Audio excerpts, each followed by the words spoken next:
Moana. The water feels nice, Edric said as he stood barefoot in the fountain in front of me. I promise. My eyes were wide with disbelief. What had changed in the alpha billionaire's demeanor that night? He was suddenly acting more playful than I had ever expected, and the way he held his hand out for me with an almost childlike expression on his face made me smile. I hesitated, but he only kept holding his hand out. Finally, I kicked my shoes off with a sigh and lifted my skirt. I took his hand and climbed up onto the bench, then stepped into the fountain with him. He was right. The water was nice and cool, and it felt soothing on my hot, swollen feet. Standing there, I couldn't help but let out another sigh of relief and shut my eyes for a moment, tilting my head back toward the sky as I felt all of my frustrations wash away with the water. "It's nice, isn't it?" Edric asked. I opened my eyes and met his gaze. His gray eyes were soft and gentle, something that I sorely needed after everything that had already happened that night. It was hardly even an hour into the banquet, and I had already been accosted by Edric's cruel father, who told me that I needed to take his money and my baby and leave his family alone. And then I was equally assaulted by Kelly, who went so far as to even hit me because she was so jealous over my dynamic with Edric. Needless to say, it was an incredibly stressful evening. But the way that Edric was looking at me now made all of that feel so insignificant. "Yes, it is," I replied, feeling my face go a bit red as I looked up at Edric. We stood there like that in silence for a while, just looking at each other. He seemed to be studying my face, as though he was searching for something, although what exactly he was searching for was a mystery to me. I didn't realize it at first, but we were still holding hands. My heart began to race as I came to this realization, and I quickly pulled away, distracting myself by holding my skirt up with both hands and wading around in the cool water. I heard Edric clear his throat behind me, and I glanced up to see that he, too, seemed to be trying to distract himself. While Edric was looking away, I took that moment to study him now, just as he had studied me. His sleeves were rolled up to his elbows, and the first couple of buttons were undone around his collar, giving him a casual look. The way that his soft white shirt billowed in the hot summer breeze, along with the way that his dark hair became ruffled, made him appear effortless and relaxed, much unlike the stark alpha CEO I had come to know over the past few months. There was no denying that he looked incredibly handsome like this, with his sharp jawline and sinewy, muscular arms. I had never seen him work out, but he must have done it quite a lot, because his biceps strained against his shirt when he moved. Beyond that, however, his eyes contained something new and gentle that I hadn't seen before. He seemed to be lost in thought. His brow was somewhat furrowed, but not in an angry or brooding way, and at one point he gently bit his lower lip, causing my heart to flutter for the briefest of moments. As I watched him, I suddenly felt Mina begin to react strongly to his handsome appearance inside of me, begging me to do something. She wanted him, and had been wanting him more than ever lately, for reasons unbeknownst to me. Maybe it was the baby making her want to find a mate. But I knew that Edric could never be my mate, not with the stark differences in our social status. To him, I was still just a human.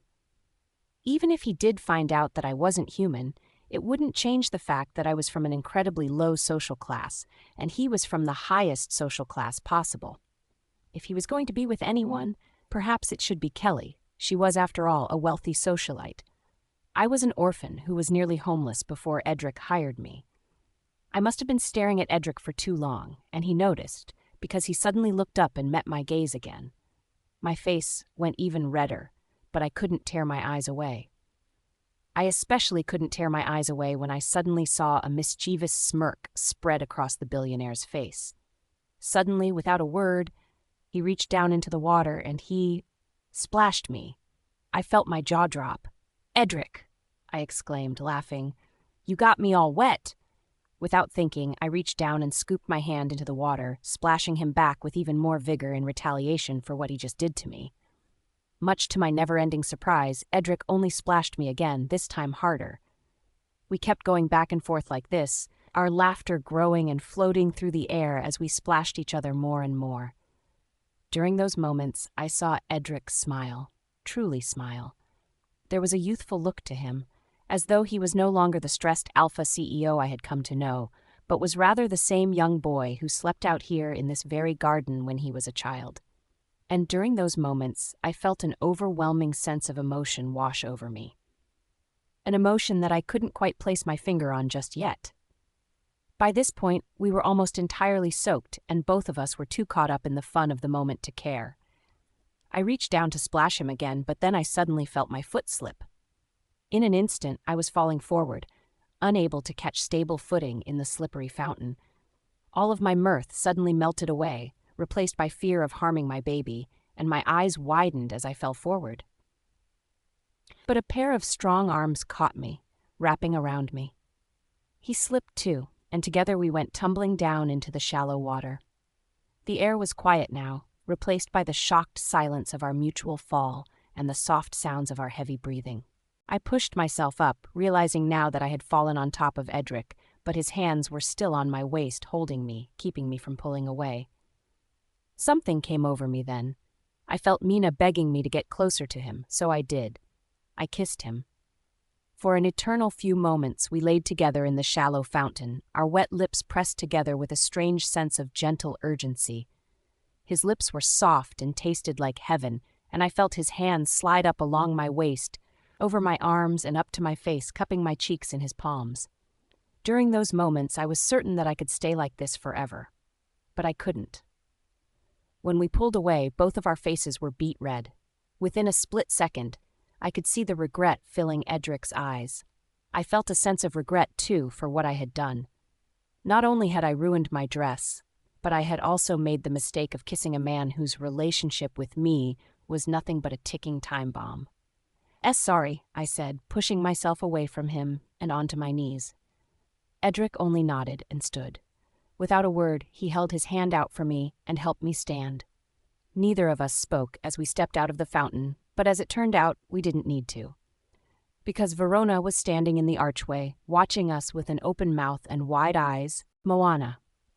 As soon as Edric and I stepped out of the fountain with our clothes dripping wet, we came face to face with Verona. Her eyes were wide open, and her mouth hung agape, making me wonder just how much she saw of that entire interaction. She hadn't been there the whole time, had she? Even just thinking about her seeing our kiss made my heart race. All at once, Edric and I both began to stutter out a nation for ourselves. But Verona only held up her hand and shook her head. "I don't need any explanations," she said with a slight chuckle. "Come with me. Let's get you both some dry clothes." Edric and I shot each other a glance before following Verona, who almost seemed to be hiding a bit of a smirk as she led us across the garden and into a colonnade. We entered the mansion through a wooden door on the side of the colonnade and came out into a dimly lit, empty hallway. As we followed Verona through the hallways, I couldn't stop thinking about my kiss with Edric. It was a mistake, and I wasn't denying that, but it was a sweet mistake that lingered on my lips. I could still taste the softness of Edric's lips. I could still feel his hands sliding up my waist and coming up to cup my cheeks. Meanwhile, inside of me, Mina became suddenly depressed and all but went to sleep as she came to the realization that I wasn't going to let things get any further tonight. Or ever, probably. I couldn't help but think to myself if I should just take Michael's money and leave, for everyone's sake. It would only cause me more heartbreak to keep having encounters like this with Edric, only for them to go nowhere, and it would hurt the baby to have such a strange dynamic between its parents. Not only that, but Edric was probably already receiving a lot of heat from his father over our relationship. Finally, Verona led us up a small stairway meant for servants and out into the hallway where our bedrooms had been the last time we were here. Edric silently slipped into his room to change, but Verona stayed with me and led me into the guest room. "Take that wet dress off," she said, pointing to the bathroom once the door clicked shut behind us. I headed over to the bathroom with my proverbial tail tucked between my legs and did as she requested, peeling the damp fabric off of my skin and dried myself with a towel. There was a hairdryer on the sink, so I quickly dried off my damp hair. Thankfully, my makeup was still perfectly intact despite my crying and the fountain accident that night, thanks to Tyrus's expert application. At least one thing had turned out well that night. When I managed to fix my hair and finally re-emerged from the bathroom, Verona was rifling through the wardrobe. "It really was an accident," I said, watching in my towel as she looked for something for me to wear. "I wanted to cool my feet off, but I slipped in the fountain." "There's no need for any excuses, dear," Verona said. She withdrew a long black dress from the wardrobe and held it up to inspect it. This should work. It's not too tight, so it won't reveal your belly." Not that it's necessary at this point, I thought to myself. Everyone already knows anyway, apparently. Instead of saying that, however, I simply smiled and took the dress. I slipped it on over my head and Verona helped me get it adjusted. It actually fit quite well and was comfortable. "This was one of my dresses when I was about your age," Verona said as she zipped the back up. "If you like it, you can keep it. I never wear it anymore." It really was a pretty dress. It had a vintage feel to it, with a faintly embossed floral design on the fabric and a fitted bodice. "Thank you," I replied, watching in the mirror as Verona worked. "That's very generous of you." Verona finished zipping up the dress and smiled, looking at me in the mirror. She held my arms and gave them a light squeeze. "You know," she said, "you're such a beautiful girl. I can see why my son cares about you so much." My face went red. I didn't know what to say, and even if I did have an idea, I wouldn't have been able to get it out. To think that even Edric's mother had the impression that Edric cared for me was both endearing and heart-wrenching. Because on one hand, I craved his affection and would never forget about that kiss in the fountain, but on the other hand, I knew we could never be together. I could only smile weakly back at Verona in the mirror. "Well then," she said, patting my arms and stepping away. "Let's get back to the party." I nodded, although I was certain that people would stare at my change of clothes and would start to gossip, and I would have much rather hidden in this very room because of that. However, I knew that Ella was probably wondering where I was. I was here for her, after all. When Verona and I emerged from the guest room, Edric was already waiting for us in the hallway. He was wearing almost the exact same clothes, which made me think that no one would even notice that he had changed. And, as all three of us returned to the banquet hall, it seemed that I was right. No one looked at Edric, but a few people were already beginning to stare at me as I walked back to the table with Verona. I could practically hear their whispers in my head as I began to imagine the things that they were saying about me or the words that they were calling me. It made me feel almost sick, and I almost touched my belly out of anxiety, but I caught myself and managed not to draw even more attention. "Moana! Grandma!" Ella said a bit too loudly for my liking as we approached the table. "Where did you go? And Moana, what happened to your dress?" I tried my best to smile nonchalantly as I sat down next to Ella, thoroughly exhausted already from the events of the evening. "I just had a wardrobe malfunction," I said, taking a napkin and wiping a bit of whipped cream off of the little girl's cheek and choosing to ignore the fact that she was eating yet another dessert. "That's all." "Oh." Ella seemed a bit confused, but didn't ask any more questions and returned to eating her dessert. Meanwhile, Edric was already over at the bar. When I looked up, I saw that he wasn't alone either. Kelly was with him, and she was staring right at me with an angry scowl on her face. But that wasn't what scared me the most. What scared me even more was that she was handing her phone to Edric, and his eyes went wide as he looked at the screen. Edric. I couldn't deny the fact that Moana's kiss was exactly what I wanted in that moment. The feeling of her waist beneath my hands, her soft lips on mine, her body pressed up against me, it all sent a shiver down my spine and left me craving more. But it was a mistake. As I got changed into dry, clean clothes and dried my wet hair, I knew I would have to push that memory of the kiss out of my mind. I simply couldn't be with Moana, and it seemed that our undeniable attraction to each other was only making that even more difficult. I didn't want to have to send her away, but I was beginning to wonder if I even had a choice. Between my father and Kelly, along with this, I was feeling as though I was stuck between a rock and a hard place. I couldn't be with Moana because of our glaring differences, but at the same time, I couldn't have her around because of our lust for each other. Maybe it really was time for me to start considering the possibility that I would have to buy her a penthouse and keep a distance between us. Maybe I wouldn't have to be as distant as I was with Ella's mother, because I knew that Moana had a good heart and never meant any ill will. But I couldn't have her living under the same roof as me and going to family functions together. It was too close. But for right now, I just needed a drink. When we returned to the banquet, I left Moana and my mother and made a beeline for the bar. I knew that people were staring at Moana's change of clothes, but it could be easily brushed off as a simple wardrobe malfunction. Thankfully, my clothes looked more or less the same, so no one seemed to notice. As I stood at the bar, still pushing the thought of our kiss as far out of my mind as I could, while I swirled my drink around in its glass, I suddenly felt someone tap my shoulder.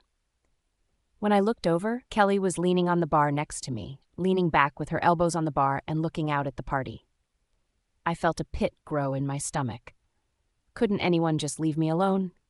Kelly nodded her head toward Moana, who was sitting at a table with Ella. "She changed her dress?" she asked. "Was it too tight or something?" "It seemed like she was a little too big for it." "What do you want, Kelly?" I snapped, gritting my teeth. Did she have to be so condescending toward Moana's body? I easily could have pointed out her own flaws, but I chose not to. Kelly turned and gave me an astonished look. "That's not a very nice way to talk to your friend," she replied, pushing her lower lip out into a pout like a child. She then dug into her purse and retrieved her phone. "Besides, I have something to show you." Before I could respond, Kelly tapped furiously on her phone screen and then turned it so I could see. My eyes widened as I saw what was on the screen. It was a picture of Moana and Ethan. They were kissing. "When did you take this?" I asked, pointing at the photo with one hand, while my other hand gripped my glass so hard my knuckles turned white. Kelly shrugged and slipped her phone back into her purse. "I don't know. 30 minutes ago, maybe. It wasn't long ago." I felt an undeniable feeling of fury beginning to bubble up inside of me. Had Moana really kissed both Ethan and me in one night, hardly even half an hour apart? To think that I trusted that her intentions were pure, that our kiss meant something, and that she wasn't just trying to weasel her way into a family of higher social status. I gripped my glass even harder and swallowed the lump in my throat, turning to look over at Moana. She was looking directly at me with wide eyes. She knew, somehow, that I knew about her kiss with my illegitimate half-brother. "I think it's safe to say that the nanny is only here for one thing," Kelly said, inspecting her nails as she spoke. "It's a shame. I know you liked her." She stopped then and turned to face me, batting her eyelashes. She then reached out to squeeze my arm comfortingly, but I brushed her off, my eyes still locked on Moana, and walked away from the bar. Moana's eyes widened even more as she saw me approaching, and she stood from her chair before I even said a word, which only solidified my suspicions that she knew what I had just seen. "Moana," I said as pleasantly as I could so as not to frighten Ella, "I'd like to speak with you in private, now." She didn't answer, only nodded and followed me. I stormed over to the side door that led to one of the private corridors with Moana on my heels, and once we were alone, I spun around to face her in the dim light. "Did you kiss him tonight?" I asked. My hand was shaking as I held my glass still. "Edric, I only need a yes or a no," I interrupted, gritting my teeth. "Did you or did you not kiss my fucking brother tonight?" Moana was silent. Even in the dim light, I could see her eyes begin to well up with tears, and she stared down at the floor. That was all the confirmation I needed. As I came to the realization that I did in fact see what I thought I saw in that picture, a feeling of dread came over me. Somehow, even though our kiss was a mistake, I couldn't deny the fact that I was hurt by her actions. "That's it," I growled. "I want you gone by—" "It wasn't consensual," she said suddenly, lifting her gaze to meet mine. Her eyes were red with tears, and her lower lip quivered. I was sad, and I thought he was comforting me as a friend, but he kissed me. I didn't want it. I swear. I froze. Part of me didn't want to believe her, but an even bigger part of me knew that she was telling the truth. The tears in her eyes were too genuine, too full of pain. My own wolf even sensed somehow that Moana wasn't lying. But then, my pain became overtaken with rage. I knew that Ethan was never up to any good, and once again he had swindled someone into believing his lies. Now he had hurt someone that I cared about, and I wouldn't let him get away with it. Without thinking, the glass slipped out of my hand and shattered on the floor, causing Moana to gasp in surprise. But I didn't care. Without another word, I turned on my heel and stormed off in the direction of the one place that I knew that little rat would be, his studio. "Edric!" Moana called, chasing after me. "Where are you going?" Moana. Edric took me utterly by surprise as he suddenly dropped the glass containing his drink, letting it shatter all over the floor, and took off in the direction of Ethan's studio. I knew now that Kelly had indeed shown him the picture of Ethan and I kissing, but I didn't expect him to react like this. He believed me so willingly when I admitted that Ethan kissed me without my consent, which was not something that I ever would have expected from the alpha billionaire. Now, he was storming off, and I didn't know what he was going to do to his brother when he saw him. "Edric!" I called, lifting my skirt and running after him down the dark hallway. "Where are you going?" Edric didn't answer. He only kept storming away, his fists clenched at his sides as the clicking of his shoes echoed loudly on the marble floors. He didn't stop me from following him, though, and I was determined to make sure he didn't do anything rash. "Edric, it was only a misunderstanding with Ethan," I insisted, grabbing his sleeve. "Please don't do anything without thinking about it first." The alpha billionaire suddenly stopped and whirled around to face me. His gray eyes were glowing silver then, but the anger wasn't directed at me. I knew that much now. For some reason, the alpha billionaire was jealous. "Don't think you can get in the way of this," he said, his voice so low it was almost a growl. "I told you that he's not to be trusted. I won't let him get away with touching a woman without her permission. Especially not you." My eyes widened. I opened my mouth to speak, but before anything could come out, Edric took off again and left me standing in the middle of the hallway. Meanwhile, inside of me, Mina began to get excited at the prospect of two men fighting over me. "Follow him," she insisted happily, as though she wanted to see what would come of this. "I want to see him protect you." I was a bit confused by my wolf's sudden and intense interest in the situation. When I first started feeling her presence, I thought that she was a voice of reason. But over time, I slowly began to realize that she represented all of the primal urges that I had been pushing down my entire life. And shockingly, I was just as intrigued as she was. "I should stay out of it," I replied, staring down the hallway at Edric. "This is between two brothers." But Mina wouldn't hear it. "It's not just between them," she said. "It's about you. Edric is doing this because he cares about you." Maybe Mina was right. I bit my lip as I watched after Edric for a moment, watching his back as he stormed off down the hallway and disappeared around a corner, before I cursed under my breath and ran after him once more. Eventually, I caught up to him just as he was climbing the stairs to Edric's studio. He didn't stop or look back at me, clearly focused entirely on confronting his brother.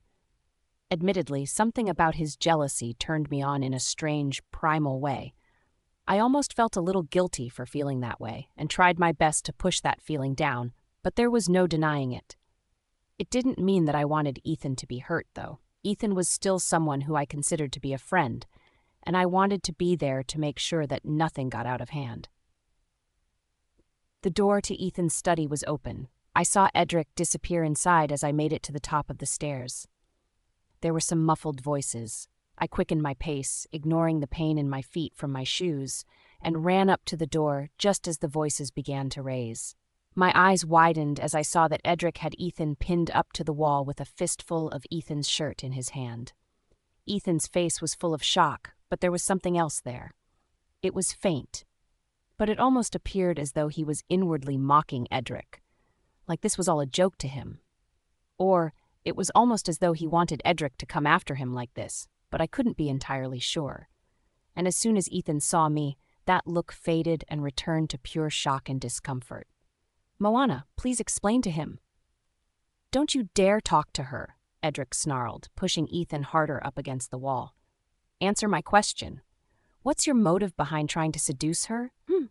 What are you trying to get out of her?" "I'm not trying to get anything out of anyone." Ethan swallowed, then looked at me almost pleadingly, but I still couldn't get that strange look he had earlier out of my mind, and something told me that I didn't need to protect him in any way.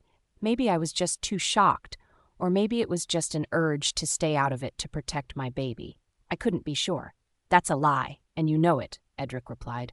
His eyes were glowing brilliant silver by now, and he was gritting his teeth. I know you're up to something. You're always up to something, you little weasel. How dare you force yourself on the mother of my child like that? My eyes widened. Edric didn't seem to react to what he just admitted right away. He was too lost in the moment to notice what he had said. But before Ethan or I could react, there was suddenly a booming, deep voice bellowing from behind me. The truth is out, isn't it? Michael's voice said, echoing in the large room. I felt my heart drop and I spun around to face him, but he wasn't looking at me. He was only looking at Edric, as though Ethan or I weren't even there. Just then, the sound of heels clicking on marble approached. A few moments later, Verona and Kelly appeared in the doorway. Kelly remained behind Michael, while Verona came scurrying in, her face instantly turning red as she saw the scene in front of her, with Ethan still pinned to the wall by Edric. "Boys," she shouted, running over to them, "stop fighting, now!" Instantly, Edric released Ethan's shirt. He kept his eyes fixed on Michael, but my eyes were now on Kelly, who only smirked at me from behind Michael's shoulder. Those two were working together. I was sure of that now. But was Ethan working with them too somehow? I didn't want to believe it, but I couldn't be certain anymore about this family. It felt as though Edric and Verona were the only two I could vaguely trust at this point. "Well then," Michael said, striding into the room with confidence, "perhaps it's time you think about what I said earlier." He didn't elaborate, but I could imagine that whatever he said to Edric was very similar to what he said to me. Michael wanted me gone. And it seemed, especially now that the truth was out, that he was planning on getting his way, Moana. "Well then," Michael said, striding into the room with confidence and brushing past me as though I wasn't even there, "perhaps it's time you think about what I said earlier." The room fell silent. Verona held her ground between Ethan and Edric, but it was clear that Edric's fury was no longer directed toward his brother. As I stood there, looking at all of them and feeling Kelly's vindictive glare boring into the side of my head, I couldn't help but wonder if Ethan, Kelly, and Michael were all working together somehow. Kelly and Michael I could see working together, but Ethan? He had done nothing thus far since I'd met him to make me think that he was anything but a good friend, aside from his more recent attempts to become more than that. But was that alone really enough reason to think that he was in cahoots with Kelly and Michael to get me away from Edric? I didn't want to believe it, but thinking about the way he looked before he saw me, the dark smirk on his face and the cunning look behind his eyes, made me wonder if I should have listened to Edric all along when he said that his brother was up to no good. More importantly, however, Michael wanted me gone, and I was certain that he would get his way tonight. At least, I thought I was certain, but that certainty melted away when Edric suddenly turned on his heel and strode over to me. "Let's go," he said, taking me by the arm and shooting one last angry glare between Kelly, Ethan, and Michael. "We're leaving." "Darling," Verona called out, but it was too late. Edric was already whisking me away, and I went willingly. Hot tears were beginning to prick at the backs of my eyes, and as he ushered me down the hallway and back down the stairs that led to the banquet hall, I was grateful for his strength to walk away from his father. I couldn't let any of them see my tears, especially not Kelly and Michael. "What did he say to you?" I asked once we were out of earshot. "Earlier, he asked me to dance, and he told me that—" "We'll discuss it another time," Edric said. His voice was cold and low, much different from the way he spoke to me in the garden earlier. "I just want to get my daughter home." I decided not to pry any further. When we reached the banquet hall, Edric located Ella and scooped her up right out of her seat without a word.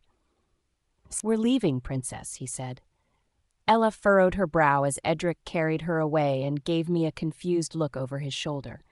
"But why, Daddy?" she asked. "I was having fun." Edric didn't answer. He seemed to be unable to come up with a response, so I stepped in. "I'm sorry, love, but I'm not feeling well," I lied. "I hope you're not too upset with me." Thankfully, the expression on the little girl's face shifted from confusion to concern. "Oh, that's okay then." Part of me thought that she didn't entirely believe me, and I was almost certain that Edric's unceremonious exit was frightening her a bit, but she didn't cause a fuss. When we reached the car, Edric put Ella in her car seat, and within a few moments the driver was peeling away from the driveway. No one spoke the entire way home.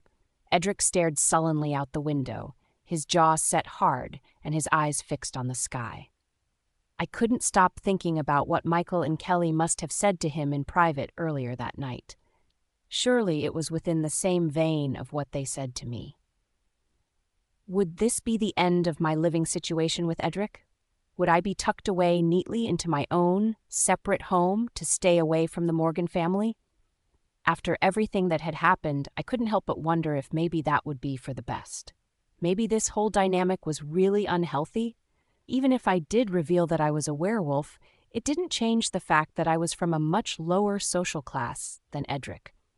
I wasn't sure if that gap could ever be bridged, and even though it broke my heart to think about leaving Edric and Ella behind, the logical part of me knew that it might be better for everyone if I just stayed away. Maybe Edric could still be in the baby's life somehow, but we couldn't live together anymore. By the time we arrived back at the penthouse, Edric sullenly stormed off to his room without a word. I jumped slightly as I heard the door slam, but put on a brave face for Ella and took her to bed. "Moana?" she asked as I helped her out of her party dress and into her pajamas. "Yes, love," I replied. My voice was shaking a bit still from the whole ordeal, but I tried to hide it for Ella's sake. Ella turned toward me then, and there were tears in her eyes. "See, can I sleep with you tonight? I'm scared." "Oh, sweetheart." I tucked a strand of loose hair behind her ear and sighed, pulling her into a hug. Admittedly, the thought of having Ella in my arms that night was a bit of a comfort. Maybe it was something that we both needed after what happened. "You don't have anything to be afraid of. But, yes, you can sleep with me tonight." Ella sniffled and managed a weak smile when we pulled away. I took her hand and led her to my room, where I finished brushing out her hair and getting her ready for bed. Then, while she laid in bed with her stuffed duck, she watched as I brushed out my own hair, took off my makeup, and changed out of my dress. When I was finished, I climbed into bed with her and held her while I read her a bedtime story. Thankfully, she fell asleep before the story was even over. I couldn't help but smile down at her as I shut off the light and laid down myself. But even then, I couldn't sleep. There was too much whirling around inside my head. I thought back to the tooth that Sophia gave me, the one tangible link to my werewolf lineage. I knew that Mina desperately wanted me to tell Edric, but I didn't think that I was ready yet. Would it be wise after tonight to finally tell him and see his reaction? I couldn't help but wonder if it would solve some of our problems, but it still wouldn't solve the glaring issue of the gap in our social statuses. Michael and Kelly clearly hated me, and Ethan was possibly working with them as well. If they hated me that much, then my status as a werewolf wouldn't change their opinions of me. To them, I would still be nothing but a lowly servant. Not only that, but I would be a freak of nature for my wolf not emerging until my 20s. Because of this, Mina could possibly never emerge fully, and I would still always present as a human. But even then, maybe it really was time to show Edric the truth. Maybe it would make things easier on all of us for the full truth to come out. Edric. I couldn't sleep at all that night after everything that happened. What was supposed to be a typical family banquet, an opportunity for us all to relax and enjoy a party, wound up turning into a night of hell. But at the same time, the taste of Moana's lips on mine stood out above everything else. If I did what my father wanted me to do and sent Moana away, I would never be able to taste those lips again. But no, I couldn't taste her lips again anyway.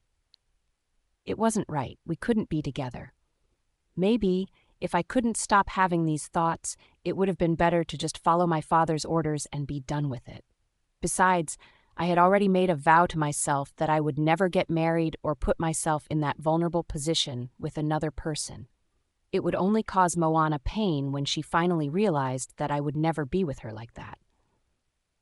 Would it cause less pain, though, to send her away? I couldn't be sure. The next morning, I finally dragged myself out of bed after my entirely sleepless night and made my way over to the dining room for some breakfast. When I arrived, Moana and Ella were already there. Moana looked just as tired as I was. Did she sleep at all? "Morning, Daddy," Ella said, sounding a bit wistful as she poked at her scrambled eggs with her fork. "Good morning, Princess," I replied as I kissed her on top of her head. I stopped then to look at Moana, who was only staring down at her plate. "Good morning, Moana." Morning. Moana's voice sounded hoarse. She certainly hadn't slept very much at all, judging from that and the dark circles under her eyes. I stifled a sigh and sat down in my chair. The three of us ate rather quietly. Even Ella, who was normally chatty at breakfast, hardly said a word. I would have to talk to her later. I must have scared her when I suddenly scooped her up at the banquet and whisked her away, and the last thing I ever wanted was to scare my little girl. As I ate, however, the memory of my kiss with Moana in the fountain kept floating through my mind, no matter how hard I tried to push it away. It was as if it was burned into my memory, as though the sensation of her lips on mine still lingered. I couldn't help myself from occasionally glancing up at Moana. Once or twice, I was certain I almost caught her looking at me as well. But she looked away too quickly for me to tell. When we finished, Moana quickly got up and cleared the table with Selena despite the housekeeper's insistence that Moana sit down and rest. I sighed and stood to go to my study, but as soon as I began walking away, I felt my phone buzzing in my pocket. I froze. Was it my father calling to tell me to kick Moana out? Was it my mother scolding me for fighting with Ethan? But it wasn't either of them. It was Kelly. I furrowed my brow as I stared down at my phone. It only continued to ring. For a moment, I debated ignoring it, but I knew Kelly well enough to know that she would have probably just kept calling until I did finally answer, so I figured it was just easier to answer now. So, with one last glance over my shoulder, I walked into my study and answered my phone. "Hello?" I said, shutting the door quietly behind me. "Edric," Kelly said, sounding oddly chipper, so much so that I could hear the smile in her voice. "Can I talk to you?" "It's about last night." I frowned, furrowing my brow. Surely she was only feigning kindness to try to convince me to have a fake relationship with her again, but I decided to humor her.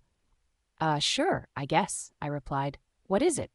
"Well, listen, I know I was a jerk last night, and I just wanted to say that I am really, truly sorry for everything. It was uncalled for." Now I was taken aback. All my life I had never once heard Kelly apologize for anything, and now she was saying she was sorry and admitting that she was being a jerk? What changed? Before I could answer, however, Kelly continued.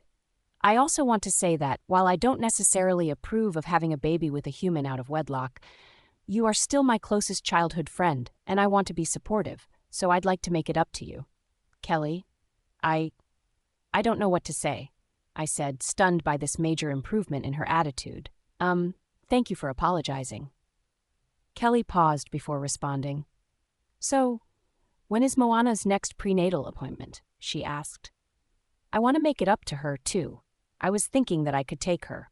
I know that the hospital staff gave her trouble last time and you're always so busy. Plus, with the tabloid incident, it might be risky for you to go in public with her just yet. It'll be fun. It'll be like a girl's day out. I'll even take her out for lunch, if she's interested in going with me. Assuming either of you aren't too mad at me." I sighed. Kelly was my closest friend from childhood. Maybe I was too harsh in thinking that what happened last night was her idea. My father had been putting ideas in her head for years about our relationship, so it was more likely that he put her up to it. If he hadn't said anything, she probably wouldn't have even considered confronting me like that last night. For all I knew, my father put Ethan up to kissing Moana, then hired Kelly to take pictures to convince me that Moana was trying to seduce both of us. It was really my father and Ethan who were to blame, not necessarily Kelly. Maybe it wouldn't hurt to give her another chance, but it was still mostly up to Moana whether she wanted to spend personal time with Kelly. "I'll have to ask Moana and see what she thinks," I finally replied, pacing a bit in my study. "Ultimately, it is up to her. I'm sure you understand, but I am going to be busy at work during her next prenatal appointment, so it would be a huge help." "Well, just talk to her," Kelly said. Once again, I could hear her smile through the phone, and her voice was soft and sweet. "Tell her that I really am sorry. You can even give her my number if she wants to talk things out first." I couldn't help but smile a bit. Thanks, Kelly, I said. I'll let you know. When I hung up, I let out a sigh of relief. At the very least, if Kelly was genuinely trying to be kinder, then that was one less person who was actively working against my arrangement with Moana. Maybe things wouldn't turn out too badly after all. But as I walked out of my study and saw the look on Moana's face, I knew that she must have overheard me. "Was that Kelly?" she asked. "Moana." I couldn't help myself. When I overheard Edric saying Kelly's name in his study and saying that he would talk to her, I got too curious and didn't pay attention to my surroundings as I slowly creeped toward the study door. Were they talking about me? I felt my heart sink. What if they were talking about kicking me out so they could be together? Suddenly, the door swung open and out stepped Edric. "Was that Kelly?" I blurted out without even thinking. Edric's eyes were wide, but he nodded. "Yes," he replied. "Actually, can I talk to you?" I swallowed. Here it was. Edric was going to tell me that I had to leave, that my presence was causing too many problems, and that I couldn't be around his family anymore. As I followed him into his office, I could only picture him writing me a check and signing over ownership of a new apartment to me, a place where I could live without bothering him or his family anymore. So long as I stayed quiet about our baby, tears were already beginning to well up in my eyes. When Edric saw this, he furrowed his brow. "What's wrong?" he asked, cocking his head. "Why do you look like you're about to cry?" I shook my head and dabbed at my eyes with the back of my hand. "Just say it," I muttered as I stared down at the floor. "If you want me to go, I will. I promise I won't tell anyone. Just promise me that you'll still help me take care of our baby, and promise that you'll still visit from time to time. I don't want to raise my baby without a father." "Wah," Edric said, holding his hands up in surrender and letting out a chuckle. "Slow down. That's not what I wanted to talk to you about." I slowly looked up at him and sniffled. It's not?" "No," Edric replied and shook his head. "It's about Kelly." My eyes widened once more. So he was going to tell me that he was going to have a public relationship with Kelly. I was sure of it. I knew that Michael wanted Edric and Kelly to be together, and it only made sense. She was a wealthy alpha werewolf from a well-known family, and she had been close with Edric since childhood. It was time for them to finally join their families and take the pressure off of everyone. If they got together, they could claim that Ella was their child, and then no one would question the pregnant nanny anymore. But that wasn't what Edric said. Once again, he took me by surprise entirely. "Kelly is genuinely sorry for the way she's treated you," Edric said. "She called to apologize, and she said she'd like to make it up to you. If you're willing, she said she would like to take you to your next prenatal appointment and then take you out for lunch so you two can get to know each other better." I blinked incredulously. My mouth opened, then closed again, as the words I wanted to say just wouldn't come out. Kelly wanted to apologize to me? Genuinely? Even as I thought about it, my face stung just thinking about the way she slapped me at the banquet because I said she was jealous. How genuine could she really be? "Of course, it's entirely up to you," Edric continued. "I'd understand if you don't want to be alone with her. I know she hasn't been very nice to you. But I will say that I know her well, and I really do think she's being genuine. I think my father may have been putting some ideas into her head." All I could do was stare down at the floor in shock. So Edric wasn't going to kick me out or get together with Kelly. Instead, he wanted us to be friends? I didn't quite believe it. But as I slowly looked up at Edric, I could see in his eyes that he was being serious. If Edric really did think that Kelly was being genuine, then maybe he was right. He had known her for his entire life, after all. He'd never really given me any reason to trust him, and although I was still bitter that Kelly slapped me, maybe it would help the situation to give her a chance to redeem herself. But at the same time, I couldn't quite decide just yet. I needed a little time, and my next appointment wasn't for a few days. "I think I'd like to take some time to consider it," I said. "Is that all right?" Edric nodded. "Of course. Take all of the time you need." There was a pause between us. As our eyes met, I knew at that moment that something other than Kelly, Michael, or even Ethan was on both of our minds. I could still practically taste his sweet kiss on my lips. I could still feel his hands traveling along his waist, and as I saw him subtly lick his lip and saw his eyes wander down to my belly, I knew for certain that he was still tasting and feeling me too. But it was only for the briefest of moments, because as soon as he realized that I was thinking the same thing as him, he suddenly sat down in his chair and began shuffling through paperwork. "Let me know once you've made up your mind," he said without even looking at me. I nodded and made my way over to the door. Just before I left, Edric called after me one last time. For some reason, the wishful part of me thought that he was going to say something romantic, something hinting at our kiss. But he didn't. "Oh, and send Ella in, please. I want to apologize for frightening her last night." I spent the next day with nothing but Kelly proposition on my mind. Whether or not she could really be genuine was still uncertain to me. It was very possible that she was still up to something. I could only remember her slap and the evil, cunning look she gave me from behind Michael.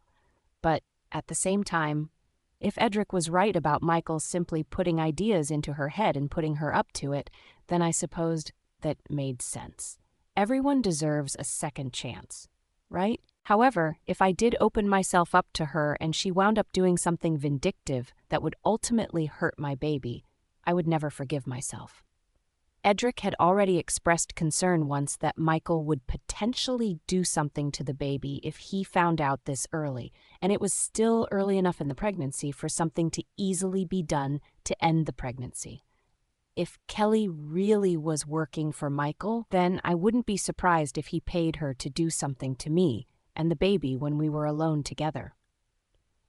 Even then, I did trust Edric. He wasn't an idiot. In fact, he was incredibly intelligent, and I trusted that he would be able to read Kelly well enough to know whether her intentions were truly sinister or not.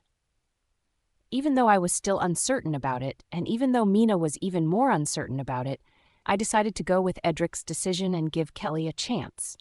It was just one doctor's visit. How bad could it be? The next day, I finally made my decision and knocked on Edric's office door. "Did you decide?" he asked, looking up from the pile of paperwork on his desk. I nodded. "Yes, Kelly can come with me to my appointment tomorrow." Moana. The next morning, I reluctantly woke up and got ready in preparation for my appointment visit with Kelly. As I got dressed, there was a pit that slowly grew inside of my stomach, filling me with dread. "I don't like her," Mina said. She had been surly with me since I made the decision to meet with Kelly. "I'm getting bad energy from this. I really don't think you should go." "It'll be fine," I replied out loud with a sigh as I put on my makeup, not realizing once again that someone might overhear me and think that I was talking to myself. "It's just a doctor's visit." "It could be more than that," Mina insisted. "It could be a trap." I fixed my hair then, pulling it back into a half bun, and shook my head. "It will be fine. She won't do anything. Besides, if anything starts to get weird, I'll just go home by myself." Mina fell silent. I knew that she was furious with me, but I couldn't just live my life assuming that everyone was out to get me. This wasn't just about me. It was about Edric, Ella, and the baby too. I needed to try my best to be diplomatic, because that would be the only thing that would potentially make Michael hate me a little less. Maybe, once it eventually came out that I was a werewolf, the fact that I'd also been kind might sweeten the deal even more. That way, I wouldn't need to worry about Michael trying to get me removed from Edric's home again. Over these past couple of months, the penthouse had become my home, too. I didn't want to raise my baby in a home without its father, either. Once I was finished, I took a step back to check my outfit. Kelly was always a bit degrading when it came to my body, so for that reason, I felt compelled to put a bit more effort into how I looked today. I knew that it was childish of me to be worried about how she thought of me, but I couldn't help it. Satisfied with my appearance, I headed out of my bedroom to eat breakfast. Selena had promised to take care of Ella until I returned, and when I entered the dining room, there was already a plate set out for me. Selena, who was pouring a cup of coffee for me as I approached, offered me a weak smile. "Are you sure about this?" she asked quietly, finishing up with pouring my coffee and handing me the pitcher of creamer and the dish of sugar. "I can go with you instead if you're not sure. Amy and Lily can watch Ella." I shook my head. "It's fine," I lied, although I really wasn't so sure at this point if it would be fine. It's just a doctor's appointment. Selena seemed a bit dissatisfied with my response, but didn't bring it up again.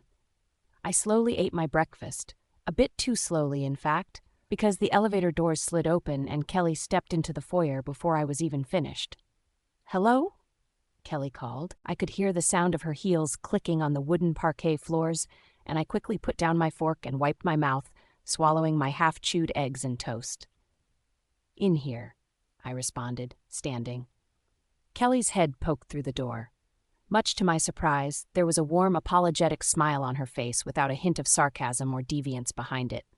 Without a word, she scurried up to me and surprised me once again. She hugged me, and as she hugged me, she whispered into my ear, "I am so sorry for the way I've treated you, and I'm sorry that I slapped you the other night. I promise I'll make it up to you." I didn't know what to say, but before I could even speak, Kelly pulled away and spoke again. "I'm so glad you decided to do this with me," she said as she pulled away. "We're going to have a lot of fun today. I picked out this really cute lunch spot, and then I figured we can even do a little shopping afterwards, as if you're feeling up to it." I stuttered, throwing a glance at Selena, who only shrugged at me over Kelly's shoulder. "Sure, Kelly, that does sound fun." Kelly's smile widened even more. "Great," she said, then glanced at my half-eaten breakfast. "Oh, if you're still having breakfast, I'll wait." "No, it's okay," I said. I grabbed my purse off of the hook along with my sun hat and turned back to face Kelly, trying my best to act polite even though I was absolutely astonished by her sudden and dramatic change in demeanor toward me. This didn't even feel like the same woman who slapped me in the Morgan Mansion's garden the other night. "Okay, then," Kelly said, pushing the button on the elevator. "Let's go." Suddenly, a tiny voice called out. "Wait, Moana!" Ella called. She appeared in the doorway, out of breath, and was fully dressed with her shoes on. "Can I go, please?" "Honey, this is more of an adult thing," Kelly began, but her voice faltered as Ella shot her an angry, stony glare. Just then, Selena appeared in the doorway. "Come along, Ella. You'll make Moana late for her appointment." Selena tried to pull Ella away, but the little girl wasn't having it and folded her arms, pushing her lower lip out in a pout. "Moana, please let me go with you," she said. "Please, I need to go." Both Kelly and Selena went silent and looked at me. I was a bit taken aback by Ella's sudden insistence on going when she had been perfectly fine with it before. Why was she acting so serious about it now? It didn't even seem as though she wanted to go because she would be missing out on some fun either. She genuinely seemed distressed at the idea of not going with me, and as I looked at her, I could see tears welling up in her eyes. "Ella, why don't you stay home?" Kelly asked, crouching down to Ella's level. "Moana will be back soon, I promise." But Ella didn't even look in Kelly's direction. She kept her gaze fixed on me, unwavering and stern, just like her father. And at that moment, somehow, I knew that she had a real reason for wanting to go with me. I couldn't explain it, but for some reason, I felt as though it was important for Ella to come. It was almost like a sixth sense. Even Mina reacted strongly, urging me to let Ella come along. "Please?" Ella whimpered one last time. I finally nodded. "Okay," I said, holding out my hand. "You can come." Ella let out what almost sounded like a sigh of relief and ran up to me, taking my hand. I mouthed the words, "It's okay," to Selena, who continued to stand in the doorway in confusion as Ella and I stepped onto the elevator. Kelly paused for a moment, still crouching, before she finally stood again and stiffly walked over to join us. Kelly was silent for the ride down in the elevator. Ella stayed between us, clinging to my leg almost protectively. Even though part of me thought that it was something more than it seemed, I pushed that part of my mind away and told myself that Kelly and Ella were only acting like this because they just didn't get along very well. Moana. As we took the elevator down to the lobby, Kelly's demeanor almost instantly shifted from warm and apologetic to stiff and uncomfortable. I thought that maybe she was just acting like this because she and Ella didn't always get along very well, so I tried not to think too hard about it. Besides, with Ella here, I was certain now that Kelly wouldn't try to pull anything. She wouldn't start any fights or play any tricks with a child around. It almost felt as though Ella knew that somehow, and that was why she wanted to come so badly. But I knew that was silly. Ella was only 8 years old, and too young to understand these sorts of things. In my mind, Ella probably just wanted to come because she overheard that we would be having fun and didn't want to be left out. And after the way that she reacted the last time Edric and I went out without her, I didn't want to disappoint her again. Kelly had her pulled up front. Much to my surprise, there was no driver. She got into the driver's seat herself, which was a bit of a shock to me since she was so wealthy. Either way, I got Ella safely situated in the back seat and then climbed into the passenger seat. Kelly then pulled away from the curb and began to drive. So, does anyone want to listen to music? Kelly asked as she reached forward and began to fiddle with the radio. Sure, I replied, just wanting to fill the awkward silence caused by Ella's presence, which clearly made Kelly uncomfortable. Kelly finally settled on a classic rock radio station, and none of us spoke. As Kelly drove through the city, however, I eventually began to realize that she wasn't headed toward the hospital where my appointment was. I tried to push it off as a detour at first, but I began to get nervous. Meanwhile, Mina started to get even more uneasy and urged me to start prodding Kelly for answers as to where she was headed. "Isn't the hospital that way?" I said, pointing. Kelly nodded and smiled. "Yes. Sorry, I just have to run an errand really quick. It'll only take a moment." "Oh," I replied, shifting uncomfortably in my seat. "Okay." I couldn't help but wonder why she would be running an errand now, right before my appointment. But then again, I figured that she did come to pick me up a little early, so we had time. And yet, as we drove further and further away from the hospital and into some of the more sketchy neighborhoods of the city, I couldn't deny the growing pit of dread in my stomach as I wondered where Kelly was taking me. Was she really going to try something sinister now, with Ella in the car? I turned around momentarily to check on Ella, whose eyes were glued to the back of Kelly's head. Even just seeing the fervor in Ella's eyes made me worry even more. I had never seen her look at anyone like that. She was watching Kelly like a hawk, like she knew Kelly would do something wrong at any moment. "How far is it?"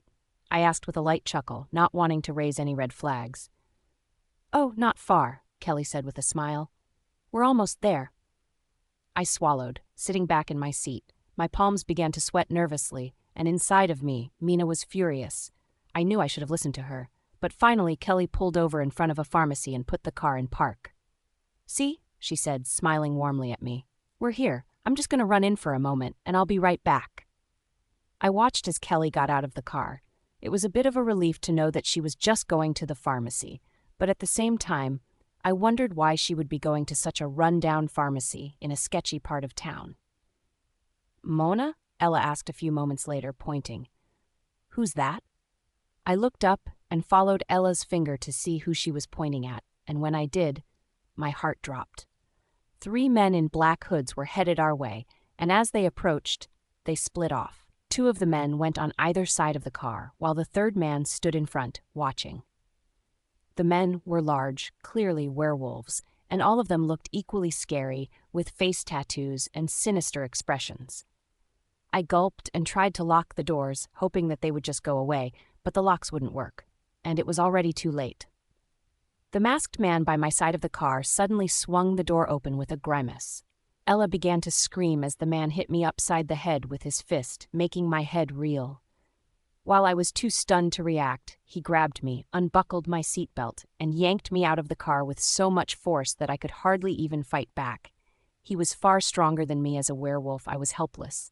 But I wasn't worried about myself. I was only worried about Ella.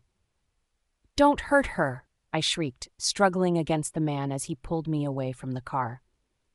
"Stay away from her." "Calm down," the man growled in my ear. "We're not here for the kid." Had someone sent them? Was Kelly in on this? They spoke as if they were specifically here for me, as though they had a specific goal in mind. The way that they walked straight up to Kelly's car, not even moments before she disappeared, made me realize now that I never should have trusted her, and neither should Edric. I felt Mina raging inside of me.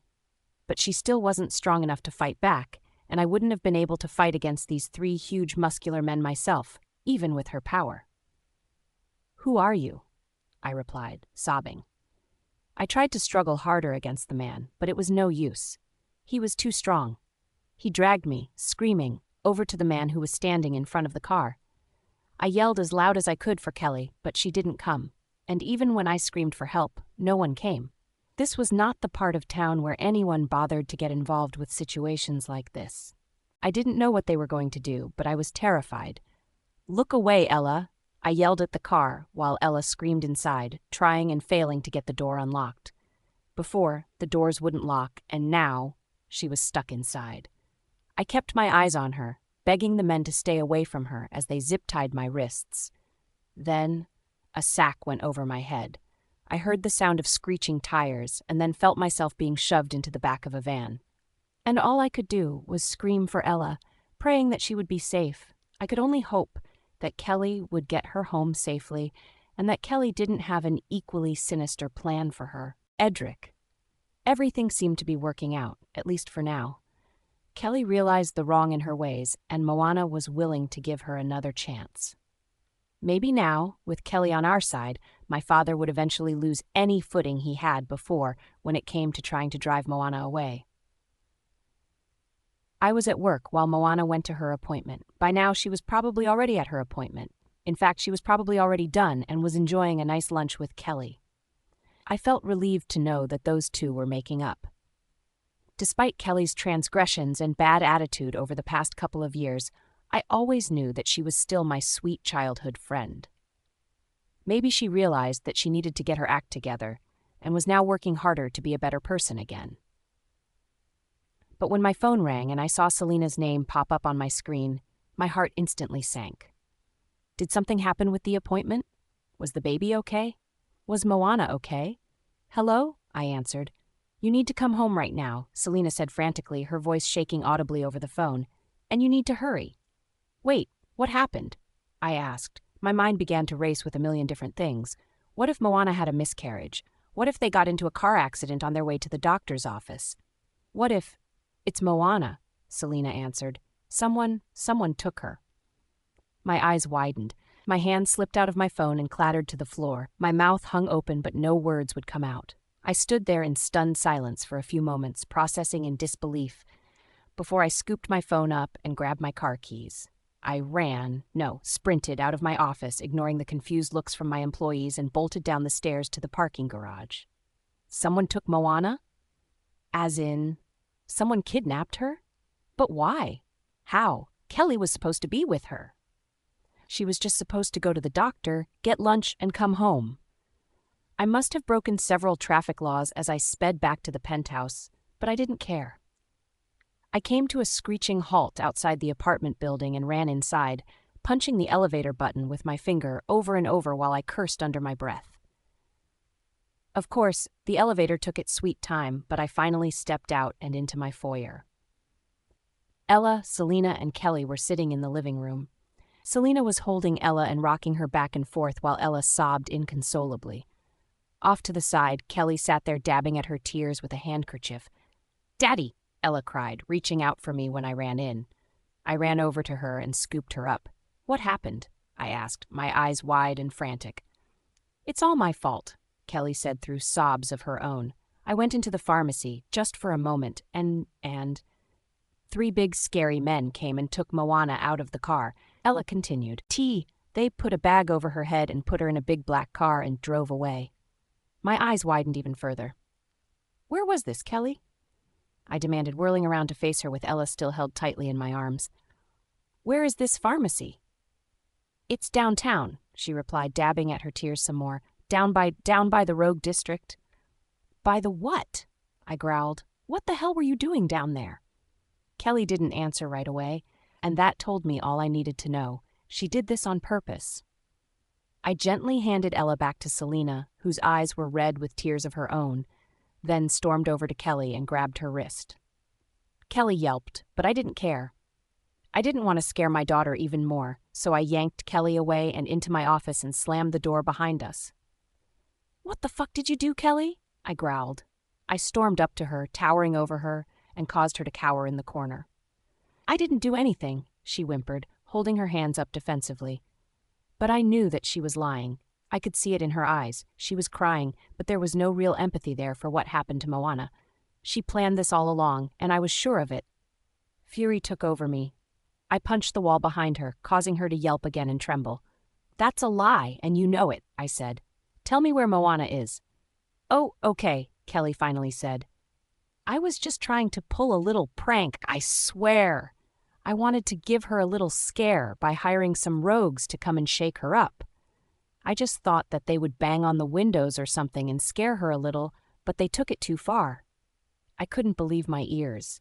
Why would anyone in their right mind choose to scare a pregnant woman and a child like that? Who would willingly choose to hire rogues, drive to a sketchy part of town, and do something like that to someone? I knew I shouldn't have trusted her. Now, more than ever in my entire life, I felt like a complete and utter gullible fool. Because of my stupidity, Moana and our baby were both in danger. For all I knew, they were already dead or close to it. Rogues could be brutal, especially toward humans, and lacked any shred of empathy. That was why the mayor pushed them into their own district, to keep them from hurting people. And yet, Kelly, someone who was supposed to be my childhood friend, had taken a pregnant woman and a child to the rogue district for some prank. I was lucky, at the very least, that these men didn't take Ella. But I didn't have time to scold Kelly, even though I sorely wanted to yell at her until she begged for forgiveness. That could wait. I needed to find Moana, and I knew where she must have been. Those rogues must have taken her to their district. I stormed out of the study and passed by Selena as I made my way over to the foyer. Selena suddenly stood and followed behind me on my heels. "Aren't you going to call the police?" she said, tugging on my arm. I wrenched myself free and pressed the button for the elevator, shaking my head as my fury became so overwhelming that all I saw was red. I wanted to shift at any moment, but I knew that I needed to wait in case I needed to fight off rogues. "The police will take too long," I said. "Just take care of Ella. Call my mother and tell her to come and get Kelly, and don't let Kelly leave before then. I'm going to look for Moana in the rogue district." Selena's eyes widened. "The rogue district?" she shouted.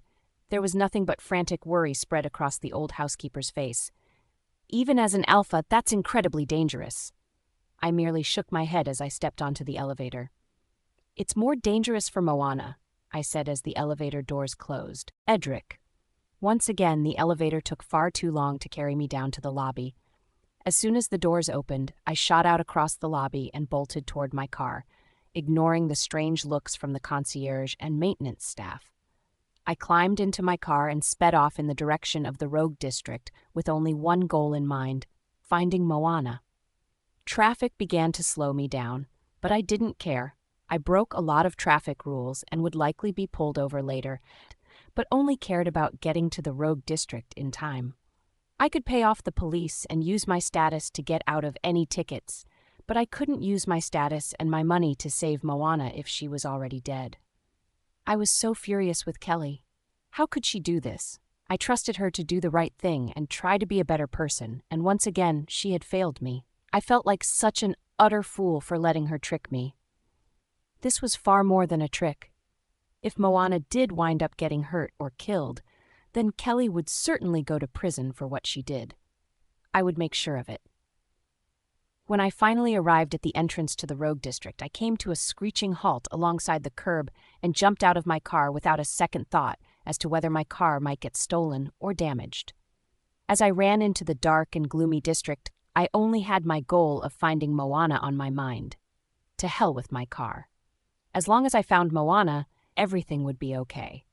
But as I began to make myself through the maze of ramshackle buildings, smog, and piles of garbage, I realized that maybe Selena was right.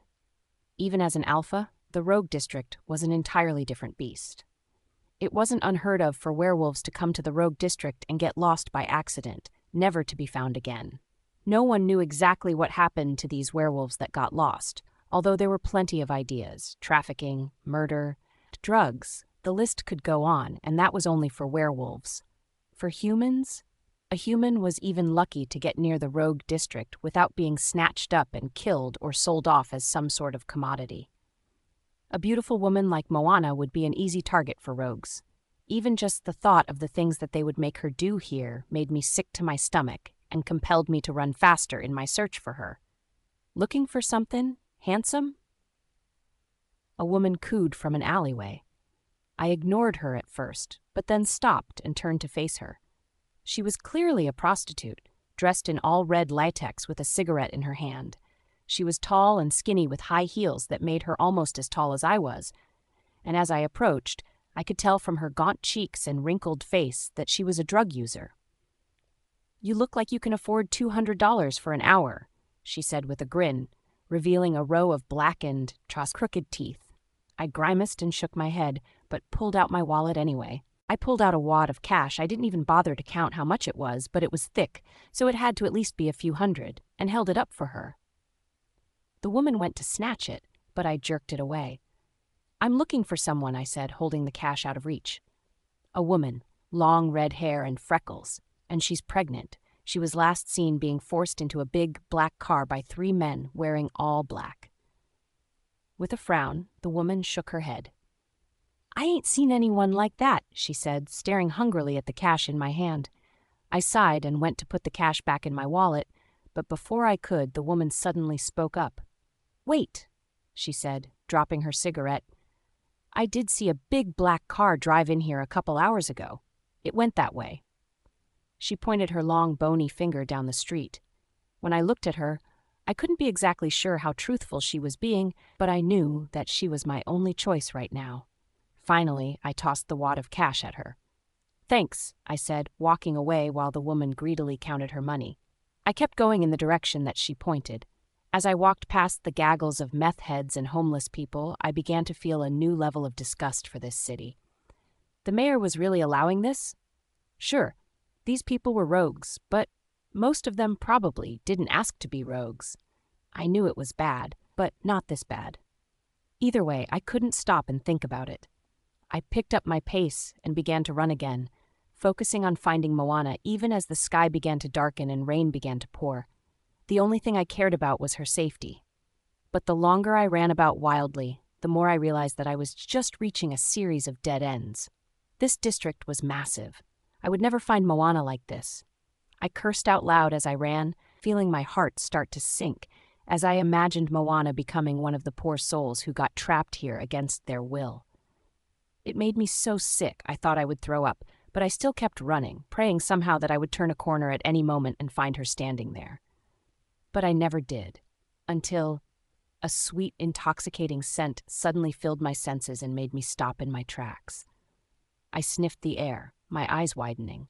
I knew that smell. I had experienced it once before when we were playing in the maze at the amusement park, and another time when I hugged Moana in the living room at the penthouse. Before, it had been weak and easily played off as perfume or the distant scent of someone else, but now it was far more powerful and intoxicating. It made my head reel, and I shut my eyes, stumbling back a bit.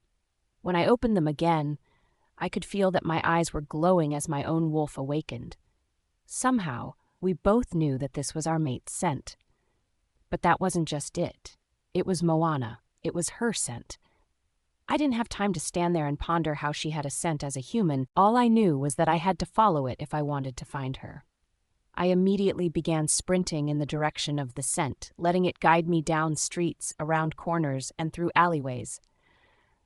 I didn't care if my frantic running gathered attention or if I would exhaust myself because I knew that Moana was the one who was creating this scent, and if she was the one who was creating this powerful, intoxicating scent, then I was certain that she was still alive. When I finally turned the last corner, the scent became even more powerful. There, in the middle of the street, in the dark and the rain, laid Moana, Edric. I ran with wild abandon through the winding, dark streets of the rogue district as the rain began to fall even harder, not caring how soaked I got or whether I hurt myself running like this. As Moana's scent became stronger, I knew that she was close, and she was alive.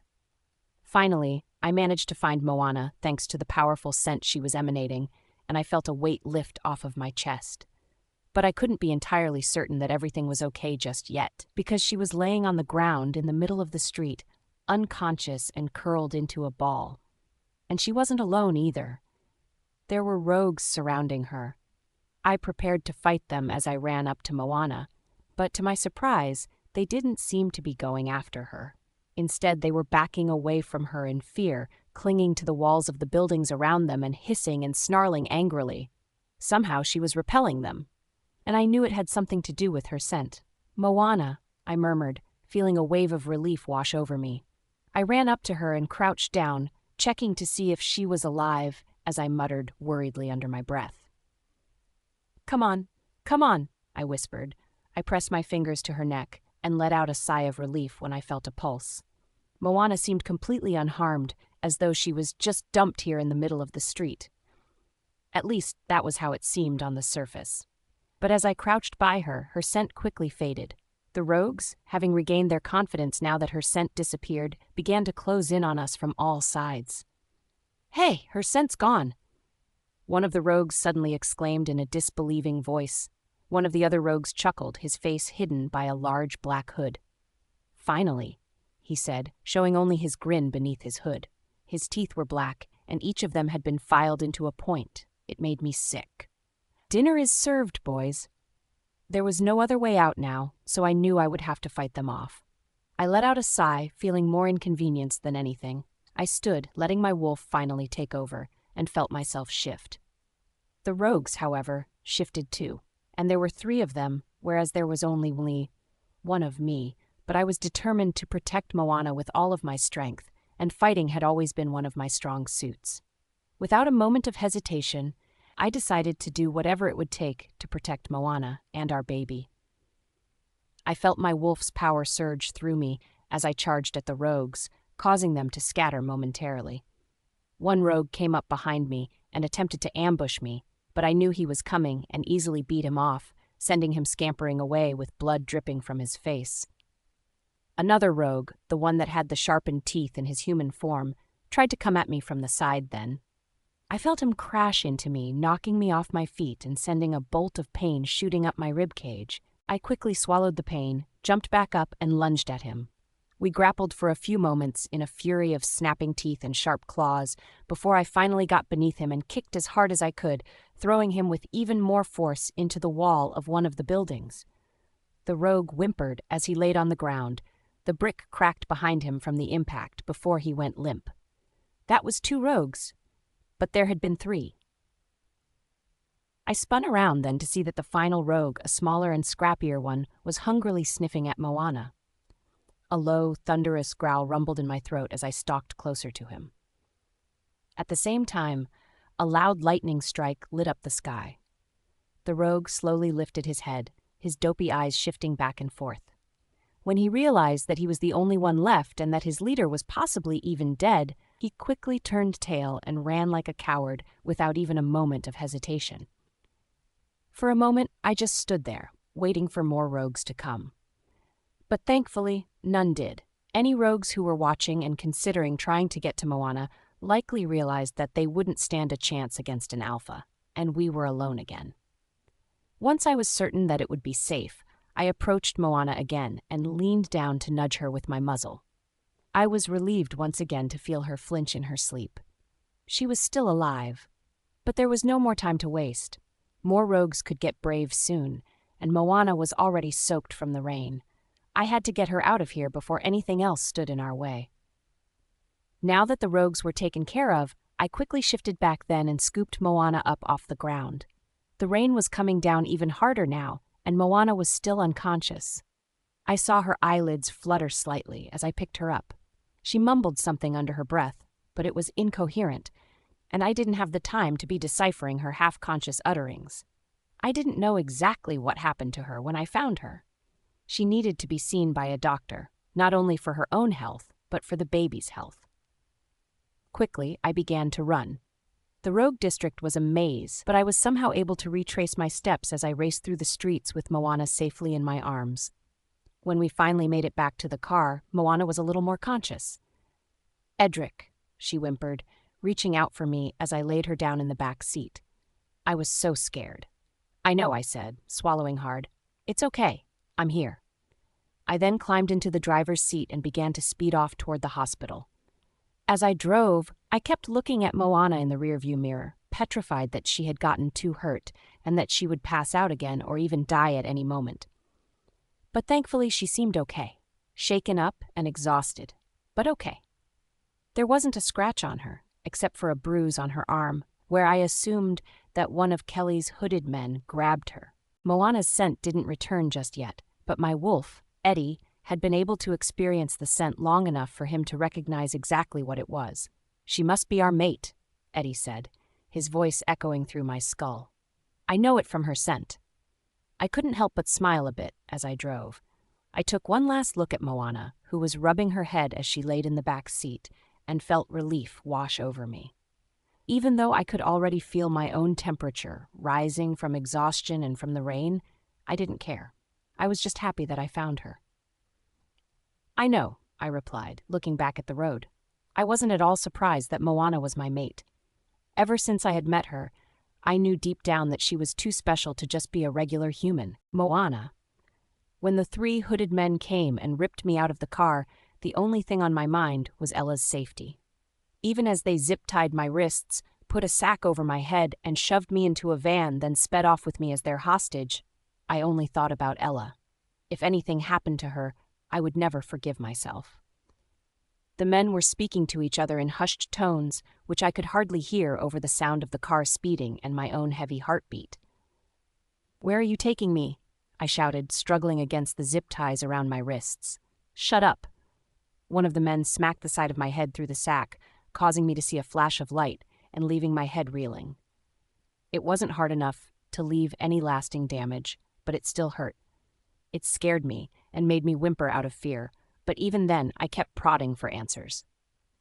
"You'd better not hurt that little girl," I snarled. "Her father will kill you." One of the men groaned. I couldn't see his face through the fabric over my head, but I could see his form moving in front of me. None of them said a word, causing my anxieties to skyrocket. When I began to struggle even harder, I suddenly saw the man's form lean toward me. He ripped the sack off of my head as the van swerved around a corner, then leaned into my face. His teeth were black and sharpened to points, and there was a tattoo of some sort of gang symbol on his cheek. "If you don't shut the hell up, we're going to make this a whole lot more painful for you," he growled, his breath reeking of cigarettes and alcohol. "Got it?" I slowly nodded, stifling a gag at his stench. The man rolled his eyes and put the sack back over my head. I could feel the van picking up speed as I wondered where they were taking me, and a million questions began to whirl around inside my head. Would I ever go home? Would I ever see Edric or Ella again? Would my baby be okay? As the men drove, I couldn't help but feel like an idiot for falling for Kelly's trap.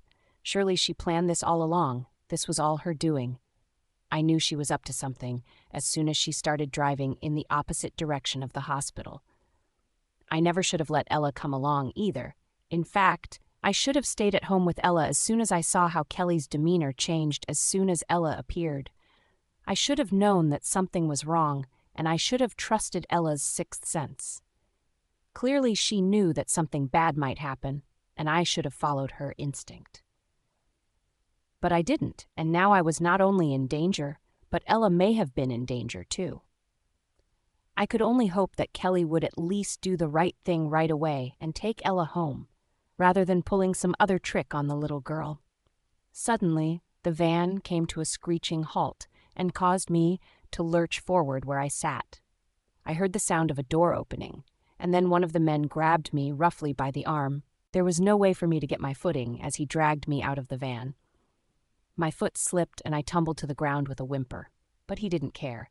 He just let me lay there, alone and helpless. "Please," I said, feeling myself begin to sob. "I'm pregnant. Please don't hurt my baby." But the men didn't care. 2 of them grabbed me by either arm now and hoisted me up, dragging me along the pavement. "Cut her ties," the man with the black teeth said. "I like it when they fight back. It makes it more fun." While the men cut my zip ties, my mind began to race. What were they going to do to me? Suddenly, I heard Mina's voice in my mind. "I can protect you," she said. "Let me borrow the baby's strength so people can find you." "Will it harm the baby?" I replied. Mina was silent for a moment before answering. "Possibly. I'm not sure." "No then," I responded. "I don't want to risk the baby's life. So you'll just let them kill you instead?" she asked. But by that point, the men had removed my ties and yanked the sack off of my head. I looked around wildly. taking in my surroundings. I was in a dark alleyway in the Rogue District. The sky was darkening, and the first droplets of rain were beginning to fall down on us. The entire place reeked of garbage. When I tried to see if there was anywhere for me to run to, I knew it was a futile effort with the men surrounding me. Even if I could have made a run for it, they would have caught me. 3 huge rogues against a small pregnant woman with no real werewolf abilities? They would have caught me and killed me within seconds. I tried to back away, but I only bumped into a man behind me, who laughed and shoved me forward. His shove was so hard that he made me fall to my knees. I began to sob there as the men closed in on me. One of the men shoved me again, forcing me down onto the ground. I screamed, but no one came, and my voice was raw and hoarse from screaming earlier. All I could see around me were the 3 men laughing and towering over me, licking their lips hungrily as they stared down at me. This was it. I was going to die here. "That's enough," Mina suddenly said. "I don't care what you say. I can't just let this happen." One of the men pulled his leg back to kick me, and then I wasn't entirely sure what happened after that. I felt myself begin to lose consciousness as Mina borrowed both my power and the baby's power. Whatever she did caused the rogues to be pushed back, as though an invisible force was protecting me on all sides. The last thing I saw before I lost consciousness was the rogues snarling and clinging to the wall, covering their noses. After that, I fell unconscious again with only tiny shreds of memory. I felt the rain pouring down on me at one point, soaking me as I laid in the middle of the dark alley. I heard the sound of someone calling my name and footsteps running up to me. I heard the sound of snarling, fighting, growling. And then, in a brief moment of lucidity as my eyes flickered open, I saw Edric's scared face and felt his arms wrapping around me. He lifted me off of the ground and held me, staring down at me with worry in his eyes. Just before I lost consciousness again, I realized how safe I felt in his arms. That is the moment I knew that I really had fallen for him. "Moana." Edric rushed me to the doctor. I felt myself slowly returning to consciousness in the back of his car as he sped through the city streets. There was a pounding in my head, but thankfully no other pain, although I couldn't quite explain why I had gone unconscious. I thought that it had something to do with Mina borrowing mine and the baby's power to protect us, but I couldn't be exactly sure, and her own energy was too low after the ordeal to be able to communicate well. Either way, I just hoped that the baby was okay. "Where is Ella?" I muttered once I was able to speak. Edric shook his head from the front seat. "She's fine," he said. "She's at home." As he spoke, I felt a wave of relief wash over me.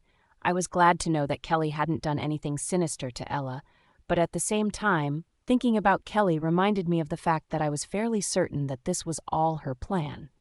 Kelly. "Shh!" Edric interrupted as he pulled into the hospital parking lot. "Don't worry about that right now." Edric parked, then jumped out of the car and came around to the back. I tried to sit up and get out myself, but Edric quickly stopped me and instead scooped me up and carried me to the doors. Being in his arms made me feel safe and protected, and the sense of love that I felt when he saved me in that dark, wet alleyway never faded. I was still out of it as I heard nurses shouting. I felt myself being lowered into a wheelchair before being whisked away to get checked. "Edric," I said, holding out my hand, "don't leave me." "I won't." Edric reached out and took my hand, jogging alongside the wheelchair as the nurses pushed me through the doors to an examination room. He held my hand tightly, even when I was laid on a hospital bed and the nurses began to take my vitals and draw blood. Finally, the doctor came in. The very first thing she did was perform an ultrasound on the baby to make sure that everything was okay. Both Edric and I held our breaths as the doctor set up the ultrasound machine.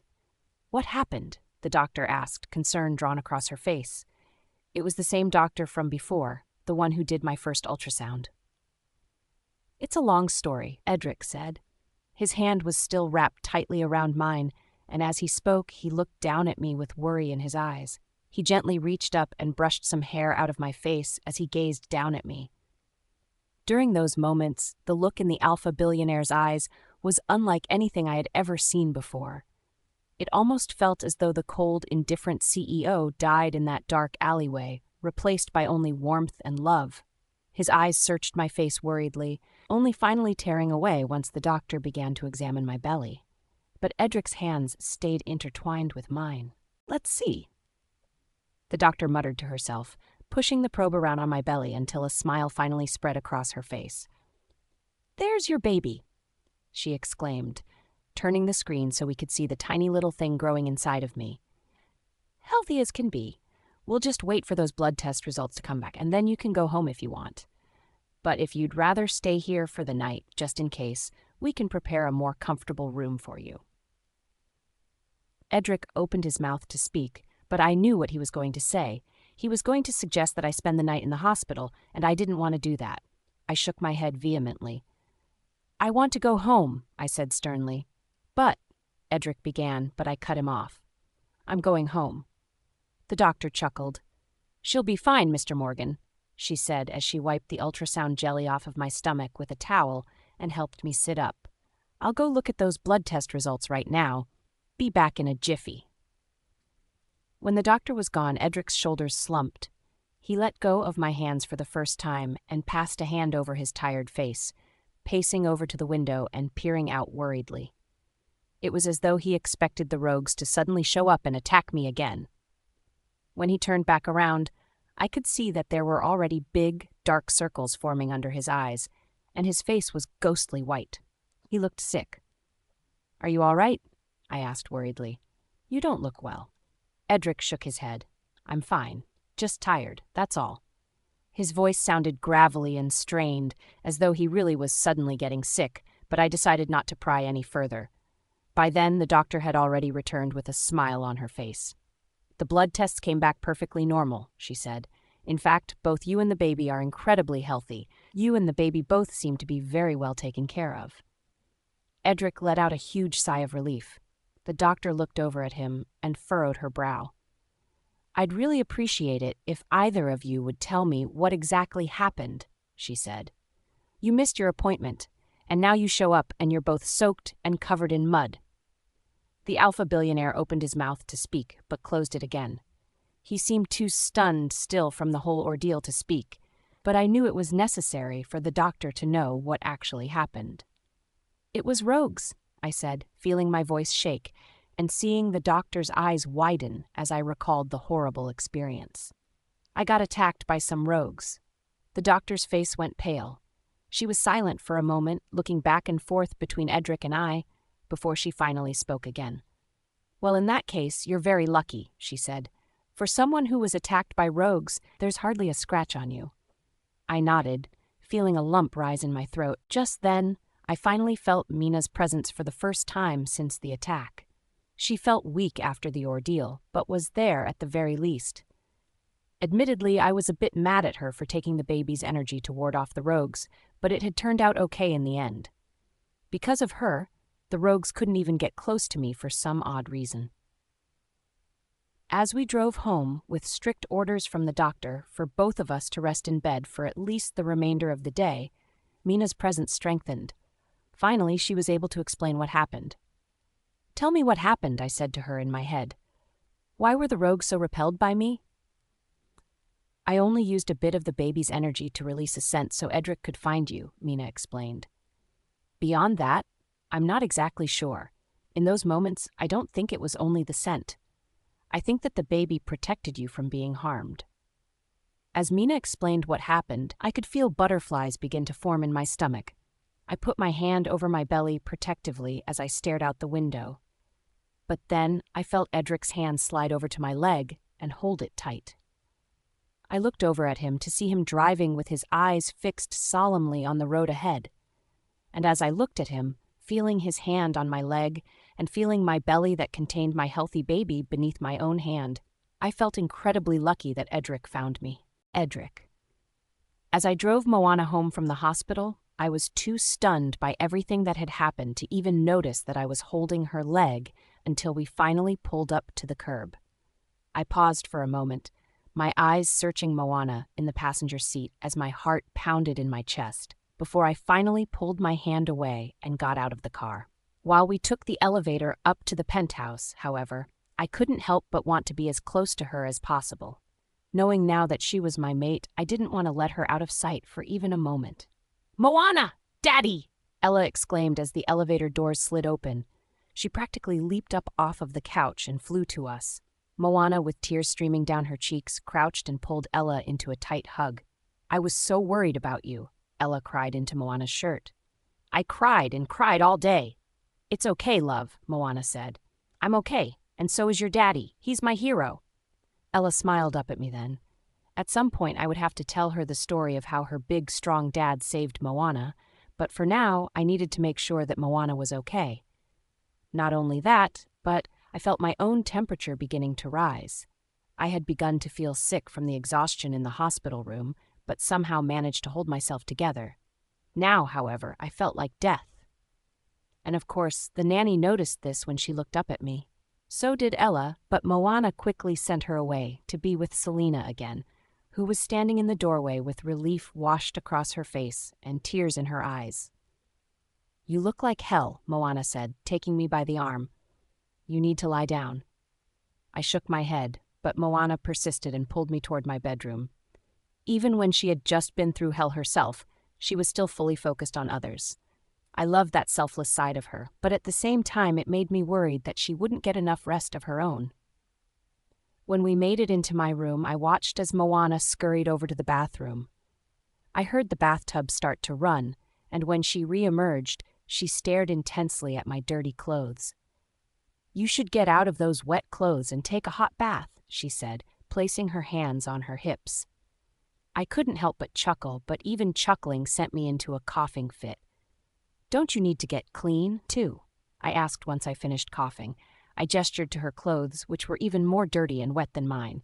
As I did so, Moana blushed and stared at the floor. "You're right," she said. "I'll go change and take a bath myself." She went to scurry past me then, but suddenly, my own instinct took over and I stopped her. Our bodies were close as she slowly looked up at me. Even now, covered in dirt and mud, she looked beautiful. I wanted to kiss her so badly, but I couldn't bring myself to do it. Not yet. I wasn't sure if I was ready to reveal what I knew about us now, and I wanted her to tell me about her lineage herself. Stay with me," I said quietly, taking a step back and averting my gaze as I felt my face go red. "You can use the bath first." Moana's face turned an even brighter shade of scarlet pink. She opened her mouth as if to speak, but promptly shut it again and instead nodded. I watched then as she turned on her heel and disappeared into the bathroom, shutting the door behind her. The primal part of me wanted to follow her. Now that I knew that she was my mate, I wanted to be as close to her as possible at all times. And I had to admit that I wanted her badly now, more than ever. But I knew that I had to control myself, so while she bathed, I went to her room and retrieved her robe and nightgown for her. I returned just as I heard her stepping out of the bath. Next, she made me bathe. I wanted to keep my eyes glued on her at every moment, but I knew that I needed to listen to her, so I did as she asked.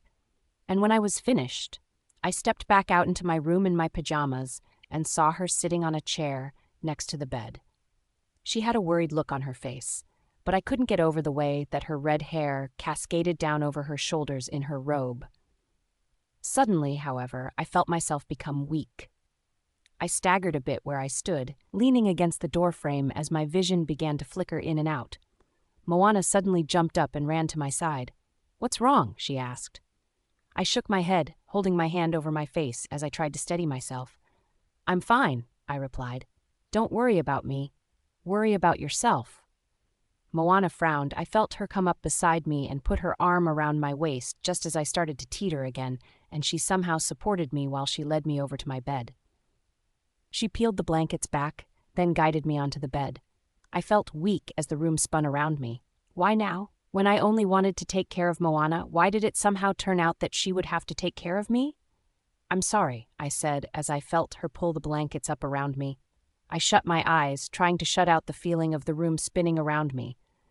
"Just rest," she replied, almost sternly. "I'll be right back." I tried to stop her, but it was too late. I heard the door open and close. As I laid there with my eyes shut, I felt horribly guilty for making her take care of me at a time like this. But at the same time, there was something endearing about it.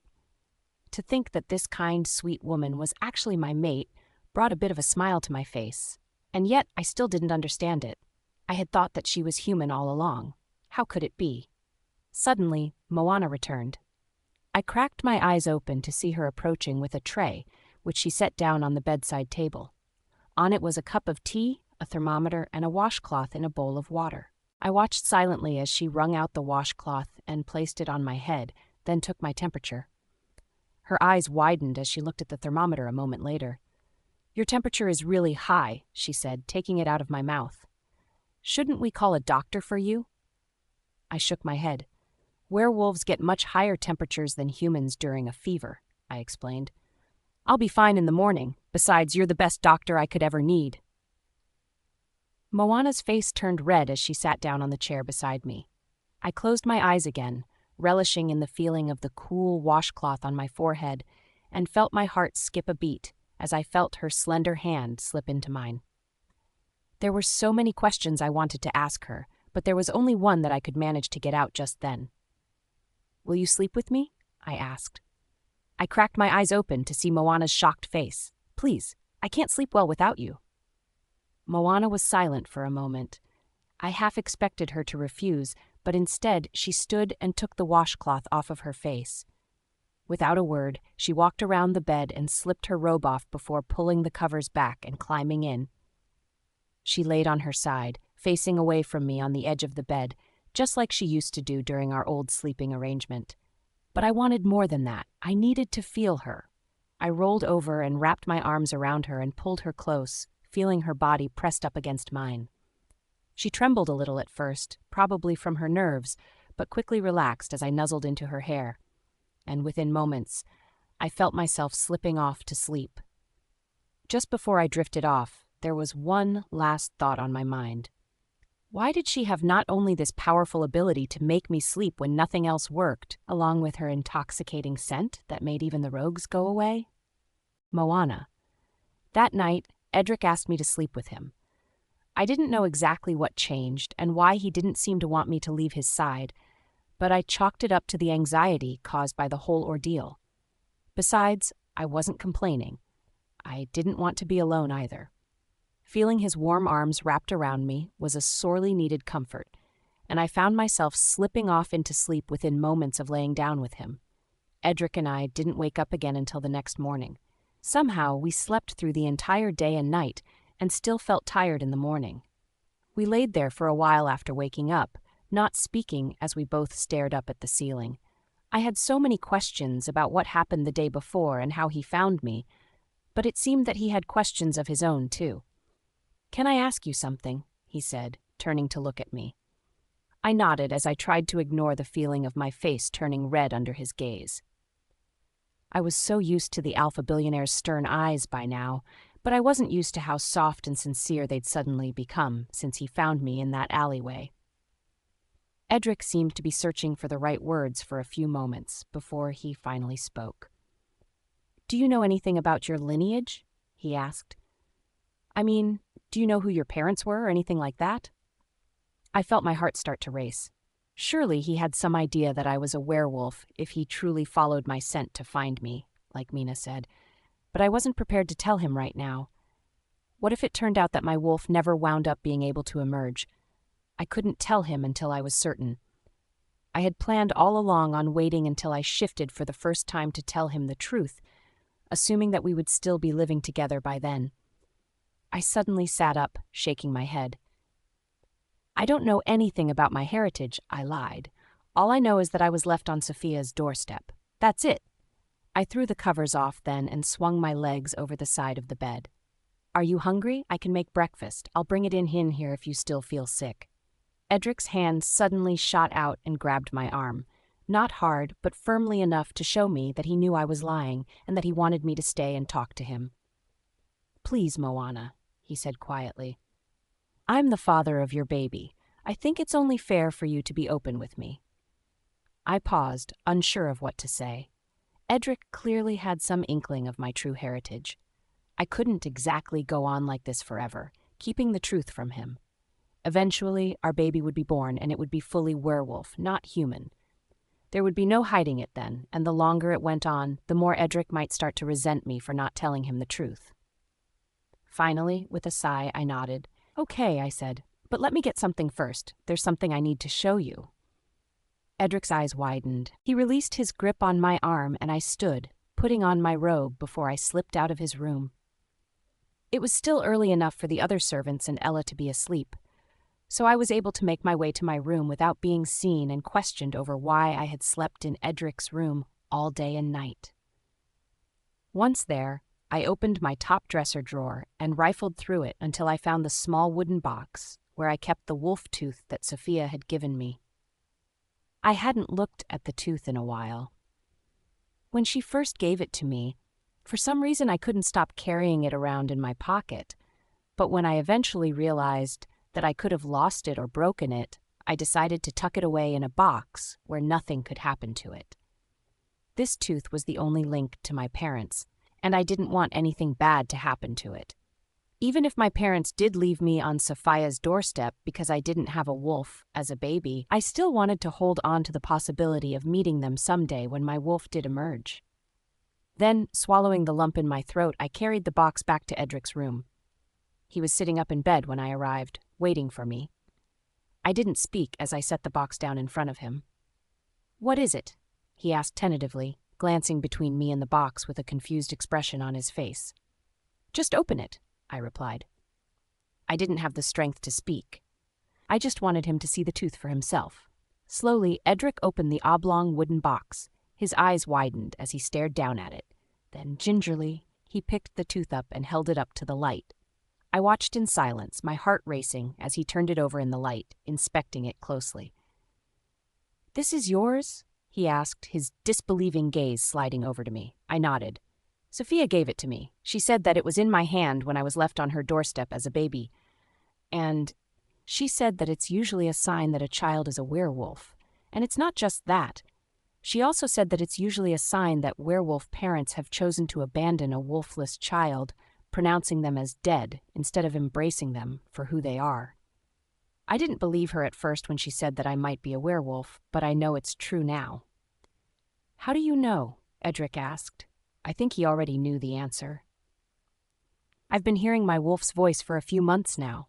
I think that she was the one who protected me, along with the baby, when I was in the rogue district yesterday." Edric fell silent. He was still holding the tooth in his hand and looked back down on it with a curious expression on his face.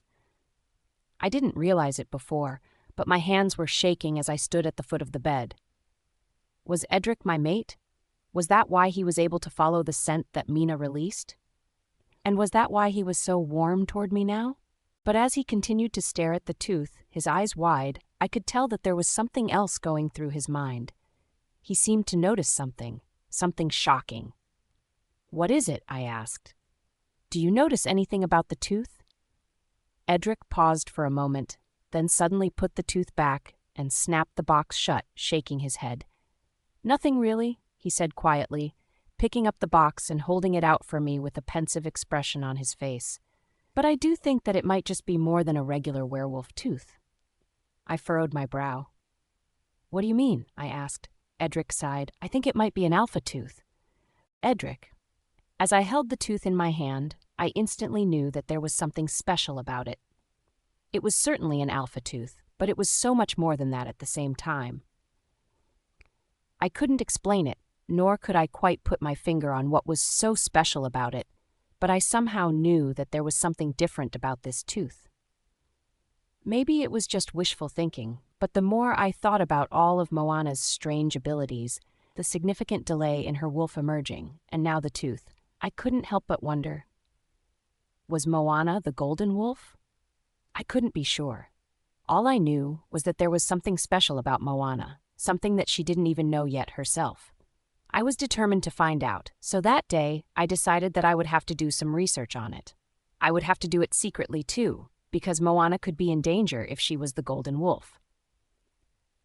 There was one thing I knew for certain, though. Moana was, without a doubt, my fated mate. I knew that now that I had fully experienced her scent. Even though I was ecstatic about this discovery, I couldn't tell Moana. Not only was her own wolf still too weak to realize that my wolf was her fated mate, but I wasn't planning on marking my fated mate and making her my wife. My parents are fated mates, but my father cheated again and even brought Ethan home one day. My mother was mentally affected by their mate bond and had to accept everything. How could I trust a bond like this? I was unsure as to whether I could bring myself to potentially break Moana's heart if that infidelity ran in my blood. I couldn't tell anyone about that yet either. Being an alpha mate as a human also could attract too much attention right away, and if Moana was indeed the golden wolf, then unwanted attention could be dangerous. A lot of people who hated the idea of a new age during which humans and werewolves could live in harmony, believed that the golden wolf should have been hunted and executed. Even though I was on the fence about my feelings toward humans up until I met Moana, I never particularly sided with those who believed that humans should be slaves or worse, victims of genocide. In a way, I was excited at the idea of the golden wolf being alive. I wouldn't particularly mind seeing more harmony between the two races. But either way, I still couldn't be sure about any of this. I would have to do some research of my own before I jumped to any conclusions, which was why I simply told Moana that the tooth belonged to an alpha. That seemed to satisfy her for the time being, and now I could just let myself be happy that I had found my fated mate. By the end of that day, however, it seemed that my happiness always needed to have some sort of caveat, and that caveat was that somehow the paparazzi managed to get pictures of Moana and I entering the hospital the day before, covered in dirt and mud, with no masks on, of course. I saw the photos initially start to pop up on social media with all sorts of speculative captions and comments. People wondered if Moana was my secret wife, whether she was a human surrogate, and that I secretly had a different werewolf wife, and why we were covered in mud. By then, it was already too late. The damage was done, and I would just have to live with it. There was no one to pay off for the pictures, and now that it was the second time that photos were revealed of Moana and I, there was nothing I could do at this point. And of course, lo and behold, my phone rang that night. It was Kelly. "I hope you're calling to beg for forgiveness," I said when I answered, feeling my blood already begin to boil just thinking about how Kelly nearly got the mother of my child killed for a prank. "Listen, I really am sorry," Kelly replied, although she didn't sound all that sorry at all. "But I saw the pictures from yesterday and your father is really angry now." "Yeah?" I growled. "And," Kelly paused. I could practically hear her licking her lips on the other side of the phone.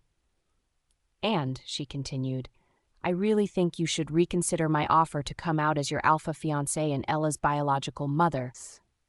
We could easily play off the Moana situation by saying that she's a family member that you've been caring for. Besides, no one would question you again if you have a fiancé. In fact, I could even be your real fiancé if you'd want." "Oh my God, Kelly," I shouted, not caring that I was raising my voice as I realized exactly what she had done now. "You just can't stop, can you? You can't even give it 2 days after you nearly got the mother of my child killed before you're on to the next scheme. What, did you pay the paparazzi to take those photos?" "I know you did." "No, Edric. I don't want to hear excuses anymore, Kelly," I growled. "You're lucky I'm not suing you for what you did to Moana. In fact, you could be in prison right now. I'm sure you'd get along really well in there with all of the other psychopaths." Before Kelly could answer, I abruptly hung up the phone. I sank down into my office chair and buried my head in my hands, sulking. I knew I should have sent Kelly to the police, but honestly, she might have just paid them off anyway. I would have to figure out another way to punish her for the way she acted, but for now, I had bigger fish to fry. I wasn't sure how long I sat there, fuming with my head in my hands. All I knew was that my phone began to ring sometime later. I cursed under my breath and looked at my phone, expecting it to be Kelly, but it wasn't. It was my father. "Of course," I whispered under my breath as I stared at the phone screen. They were certainly working together. My father had been harassing me about marrying Kelly for years, and now they both felt the need to torture me on the same night. In fact, I wouldn't have even been surprised at this point to find out that he conspired with Kelly to have Moana nearly killed by rogues. It didn't even seem like a prank at this point. It seemed like a failed murder attempt. "What do you want?" I growled as I picked up the phone. Of course, my father wasted no time. Of course, he didn't care that Moana nearly died. I could have died too if there had been more rogues in that alleyway, but he probably wouldn't have cared then either. "It's time for you to make a decision, Edric," Michael said, his voice stony and indifferent. "Kelly is a good woman from a wealthy alpha family. She'll provide far more for you than that human girl ever will." "Kelly won't provide me with anything except headaches," I responded. "You only care about what she can provide for WereCorp." My father paused and sucked his teeth. "That is true," he finally replied. "I don't want to see our family business go down the drain because of your stupid mistakes. Our stocks are already in decline because you can't seem to screw your head on straight." I didn't know what to say. Of course, I couldn't correct my father and tell him yet that Moana was not only a werewolf, but possibly also the golden wolf. My father was one of the people who would have wanted the golden wolf killed. I bit the inside of my cheek, thinking, before I finally answered. "I'll handle it, Dad," I said, trying my best to control my temper. "Handle it by the end of the week," he responded coldly. "If you don't—" "I will," I growled. Without another word, I hung up the phone. I hated to be ordered to do anything, especially by my father, but I would have to find a solution as soon as I could. Moana. The morning after I finally revealed the truth about my lineage to Edric, I thought that everything would finally be okay. I thought that maybe we could finally be together without any issues now that he knew that I was a werewolf. Or, at the very least, I thought that his family would hate me a little less. But as it turned out, things rarely ever happened so easily. I had spent the past 2 nights sleeping in Edric's room again.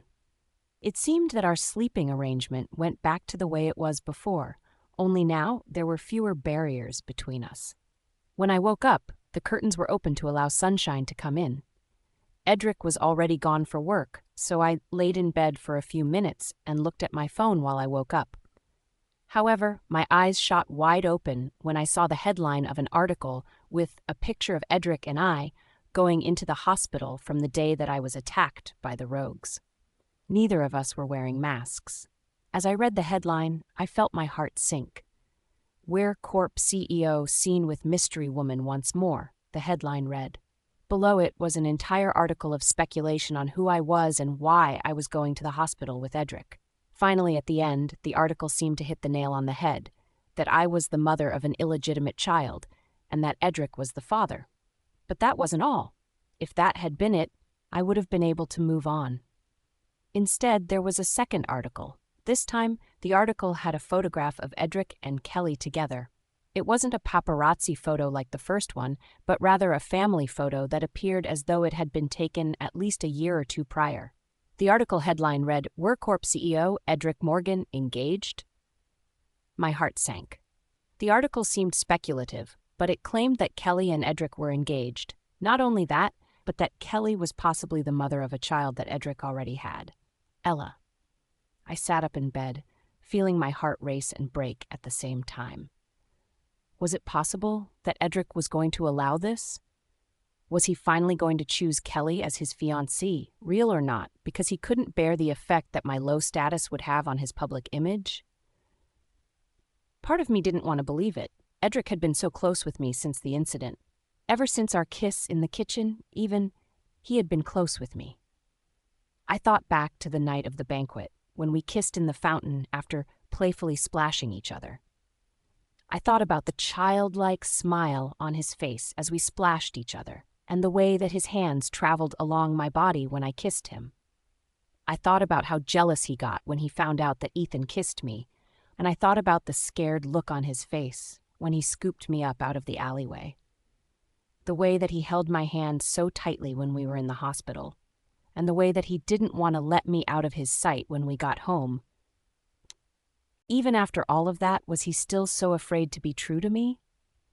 That night, I decided that I couldn't stop thinking about this. If Edric really was going to choose a relationship with Kelly, then I needed to have some dignity. I decided, when he came home, that I needed to talk to him. But Edric didn't come home until late that night. I was already in my own bed with the conviction that I would sleep in my room that night when he arrived, but I was still awake when I heard him knocking quietly on my door. "Come in," I called, sitting up in bed. Edric cracked the door open and quietly slipped in, already in his pajamas.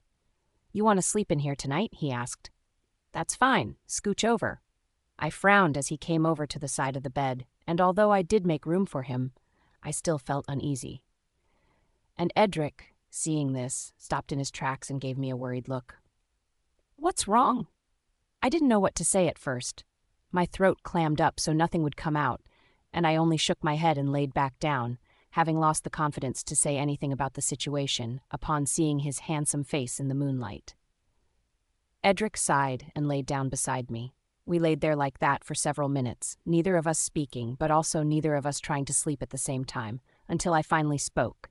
It came out fast, a jumble of rushed words. "Are you going to marry Kelly?" I asked. Edric paused, then slowly sat up and looked at me with his brow furrowed. "What?" he asked. "I saw the articles," I said quietly, sitting up now too as my heart raced. "I want to know if you're planning on marrying Kelly." For a few moments, Edric was completely silent. He seemed uneasy, as though my question had taken him by surprise. But how could it have been a surprise to him if he was really planning on marrying Kelly while still upholding the sleeping arrangement with me? How could he seriously seem so shocked that I would ask him about it? "Just tell me," I said. "In the same way that you had the right as the father of my baby to know about my werewolf lineage, I deserve the right as the mother of your child to know if you're planning on marrying Kelly." Edric sucked his teeth, then answered. "I'm not planning on marrying Kelly," he responded. His voice was low and even-toned, but I was immediately aware of his choice of words. He only specified that he wouldn't marry Kelly in particular. He didn't specify, however, that he wouldn't marry someone, and I was smart enough to know that he had no choice now but to have some sort of public relationship to save his family's and his company's pristine image. "Well then," I said, laying back down and turning on my side to face away from him, more so to hide the tears that were beginning to well up in my eyes more than anything. "If you are going to have a relationship with anyone, whether it's real or fake, then I'll terminate our sleeping arrangement. I'm not interested in going to bed at night with a man who's supposed to be married to someone else, even if it's just fake for positive press." I paused then, taking in the silence, then spoke once more. "Furthermore, I won't be a nanny here any longer. I'll take my child and leave so you can have your real wife here instead." The alpha billionaire was silent. He sat up for a long time. I could feel his eyes on me, but I didn't once turn back to face him and instead closed my eyes and tried to sleep. At least if my eyes were closed, maybe I wouldn't cry so much. But when Edric eventually laid down and fell fast asleep beside me without another word, I couldn't help but quietly cry myself to sleep. Edric. The sad look on Moana's face that night broke my heart. I wasn't planning in the slightest to make Kelly my wife, even if I only made her my fake wife. But even as I reassured Moana that she wouldn't have anything to worry about, she still didn't seem to believe me. How could I tell her that I wasn't planning on making anyone my wife, real or fake? Even though I knew that Moana was my fated mate, I had still grown up seeing how horrible my father was to my mother. I could only see how marriage and mate bond made my mother miserable. But the way that she looked that night made me wonder otherwise. I didn't know if I could make Moana my real wife, but I still couldn't help but wonder if I could find a way to make her realize that she didn't have to worry. I wasn't going to marry anyone else if it wasn't going to be Moana. The next morning, I woke up before Moana. We slept in her bedroom that night, so I quietly slipped out and made my way over to my own room to get ready for work. I had stopped caring whether the maids or the housekeeper found out that Moana and I were sleeping together at this point. After the fact that we slept together all day and all night after the incident with the rogues, I was almost entirely certain that they all knew anyway. In fact, I was fairly certain that they all knew before then, when we used to sleep together, but they were just too polite to mention it. Now, however, I didn't care whether they knew or not. In a way, Moana was becoming the lady of the house. She was the mother of my child, after all. Even if we didn't have any sort of relationship behind closed doors, I expected the servants to treat her like the lady of the house, especially now that I knew that she was a werewolf. As I got dressed, I couldn't help but feel refreshed. My fever had passed already after our first night of sleeping together, and every subsequent night after that only made me feel even more rested. I really did need Moana by my side to sleep, which was only even more proof that there was something incredibly special about her. She had some sort of special ability to calm people. Not only had I seen it firsthand with myself, but I had seen how well she pacified children. Even Selena had mentioned how easily Moana had seemed to calm down Ella on the day of her interview, after Ella had successfully scared away every other potential nanny. In fact, Ella's entire demeanor had softened since Moana arrived. Ella was always a sweet girl, but before Moana came into our lives, she always had a harsh side to her. She was a lot like me and always had a bit of a temper when things didn't go her way. And admittedly, I spoiled her quite a lot, which led to a lot of tantrums. However, as soon as Moana began living with us, Ella was nothing short of sweet and mild-mannered. At first, I thought she was just happy to finally have a motherly figure living in the apartment. But over time, I began to realize that it wasn't just that. Moana was special, and there was no doubt about it now. As I got dressed, I knew that I would have to do my own research soon to find out whether she was the golden wolf or not. After eating a quick breakfast, I headed downstairs and made my way to work. There was even a bit of a smile on my face as I drove after sleeping so well, despite the fact that Moana was upset with me. But I knew that she wouldn't be mad at me anymore after today. I didn't know how exactly I would soften her attitude toward me just yet, but I knew that things would be better after today. When I arrived at the WeirCorp headquarters, there were reporters outside. There were always reporters outside, trying to interview myself or other employees on the business's secrets, but today there were far more than usual. I felt a lump rise in my throat as I parked, knowing what was going to happen next. I could only sit there in my car for a few minutes, breathing deeply in preparation for the onslaught of questions I was about to receive. Finally, once I had worked up my nerve, I grabbed my briefcase and stepped out of my car. Almost as soon as I did, reporters began to swarm me and barrage me with questions and flashing camera lights. "Mr. Morgan," one reporter yelled, "do you have any explanation for your appearance in the hospital the other day? Why were you covered in mud? Who was the mystery woman with you? And was it the same woman you were spotted with at lunch?" "Mr. Morgan," another reporter shouted as I put my head down and tried to get to the front doors. "What about your close family friend, Kelly? Is she really just a friend or something more? Is it true that you have a daughter with her? If so, why have you hidden your daughter from the public?" I sighed and kept walking, just trying to keep my head down and not be blinded by the flashing lights. I was used to this sort of onslaught right now, and normally had no problems ignoring the press and just getting to where I needed to go. But when I saw the news station crew running toward me with a camera and their reporter at the front, blocking the door to the headquarters so I couldn't get past, I knew there would be no escape now. "Mr. Morgan," the news reporter said with a plastic grin as she blocked my way, no matter how hard I tried to get around her. "Do you have any comments on the recent speculation? Who is this mystery woman, and what is your connection to her?" Finally, I couldn't take it anymore.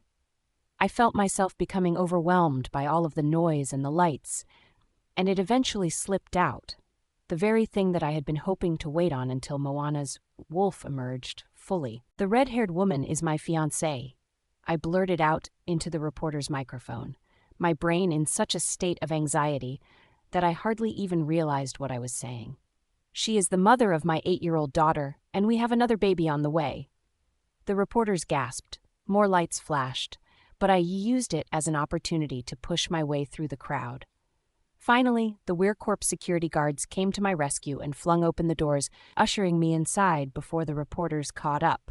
I didn't realize until a few minutes later that I had announced Moana as not only my fiancée, but also the mother of 2 of my children. And yet, I somehow didn't mind at all. Moana. I woke up the next morning after a night full of too many dreams about Edric. If I wasn't sure of it before, I was sure of it now after our conversation the night earlier. Edric would never accept me as his wife. Even if he decided to have a fake relationship with someone, he would never choose me because of the glaring differences in our social status. Even though my heart was broken, I knew that it would be for the best if I just left at that point. I couldn't raise a baby in a home where its own father didn't think that I was worth even having a fake public relationship with, and I certainly wouldn't raise my baby in a home where Edric was also living with a different woman. As I woke up that morning, I knew that it would soon come time for me to leave. I was just glad that I had been carefully saving my money for that inevitability. But I only wished that it had happened before my harrowing experience with Edric. The way he saved me from those rogues only made me more attached to him, and now it would be even harder for me to cut myself loose. When I woke up, Edric was already gone for work. In a strange way, I had hoped to wake up in his arms one last time, but I knew that it would only make things even worse, so maybe it would be better this way. At the very least, when he came home later, and I informed him of my plans to leave, I wouldn't do so with the feeling of his arms around me still fresh on my skin. I took my time showering and getting dressed, as it was still early. Lately, the pregnancy had made me a little slower, too. My belly was beginning to protrude even more with the rapidly growing little werewolf inside of me, which made me wonder just how long it would be before I would be the side of a small planet. Maybe, I thought to myself as I got dressed, it was time for me to start doing research on werewolf pregnancies. If I was going to be going through the remainder of this pregnancy on my own, without Selena or Edric by my side to guide me, I would need to have at least some basic knowledge on how the process would work.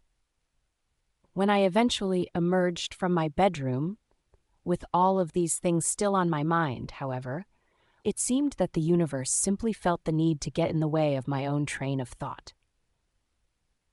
"Miss Moana," Amy said, scurrying up to me with a somewhat frantic look on her face. "You have to see this." She quickly grabbed me by the wrist before I even had a chance to react, then practically dragged me out into the living room. "What's going on?" I asked as I noticed that Selena and Lily were standing in front of the television with wide eyes. "What? Did someone die or something?" Lily slowly shook her head as she stared unblinkingly at the television. Even Selena, the stoic and unperturbed housekeeper, was so fixated on the television that she didn't even seem to acknowledge my presence. I had never seen her like that before, aside from the other day when Edric brought me home after the incident with the rogues, and seeing how pale her face had become frightened me and made me wonder if something seriously awful had happened. "Look," Amy whispered, pointing at the screen and tearing my attention away from the housekeeper. With shaky eyes, I followed Amy's finger to the screen. There was a news channel that seemed to be playing a recap of the morning's events, in particular, events involving Edric. On the screen, there was a clip of Edric getting out of his car. The camera footage was shaky as the reporter ran up to him. He was surrounded by frantic paparazzi and seemed to be trying to keep his head down and push his way through the crowd, but the news reporter stood in his way and spoke loudly. "Mr. Morgan." The news reporter said with a plastic grin as she blocked his way, which seemed to distress him a bit as he tried to sidestep around her. "Do you have any comments on the recent speculation? Who is this mystery woman, and what is your connection to her?" For some reason, Edric froze at that point. He stood there for a moment, staring at the ground with a pale face as though he was losing focus. Then, all of a sudden, he looked up and responded to the reporter after refusing to speak to the paparazzi for the entire clip. "The red-haired woman is my fiancée," Edric blurted out into the reporter's microphone, almost as though he didn't even seem to consider it beforehand. "She is the mother of my 8-year-old daughter, and we have another baby on the way." My eyes went wide. The reporters gasped, as did I and the other servants. I clapped my hand over my mouth in shock, as Edric was quickly ushered away by WereCorp security guards and disappeared inside the headquarters. I swore for a brief moment, before Edric disappeared, that I even saw a hint of a relieved smile on his face, as though he seemed glad to have made this announcement. But why? Wouldn't he feel embarrassed to announce a relationship with someone who not only had a much lower social status than he did, but was also, for all intents and purposes, still a human in the public's eyes? Wouldn't his father be furious? The news clip then faded away and went instead to a news anchor sitting behind a desk while paparazzi photos of Edric and I appeared on the screen next to her. But by that point, I had no idea what she was even saying because I was in such a state of complete and utter shock. Had Edric just announced that I was his fiancée? Not only that, but did he come out and say that I was not only pregnant with his child but was also Ella's biological mother? I couldn't believe it. "Miss Moana," Lily said, turning to face me with wide eyes. "Is it true? Are you and Mr. Morgan engaged now?" I swallowed and shook my head, still in a state of disbelief. "No," I replied. "We're not. It's just fake to keep the paparazzi at bay." Both Amy and Lily looked at me with a combination of disbelief and disappointment, but Selena only stared at me from behind them. As I locked eyes with her, I could sense that she knew that this was something else, something more than just a fake relationship for positive press. And there was even what looked like a ghost of a smile on her lips, as though she was happy that Edric had announced our relationship. I didn't realize it, but I was smiling a little too. Did this mean that he really wouldn't marry anyone else? When he said the night before that he wouldn't choose Kelly, was that because he had already chosen me instead?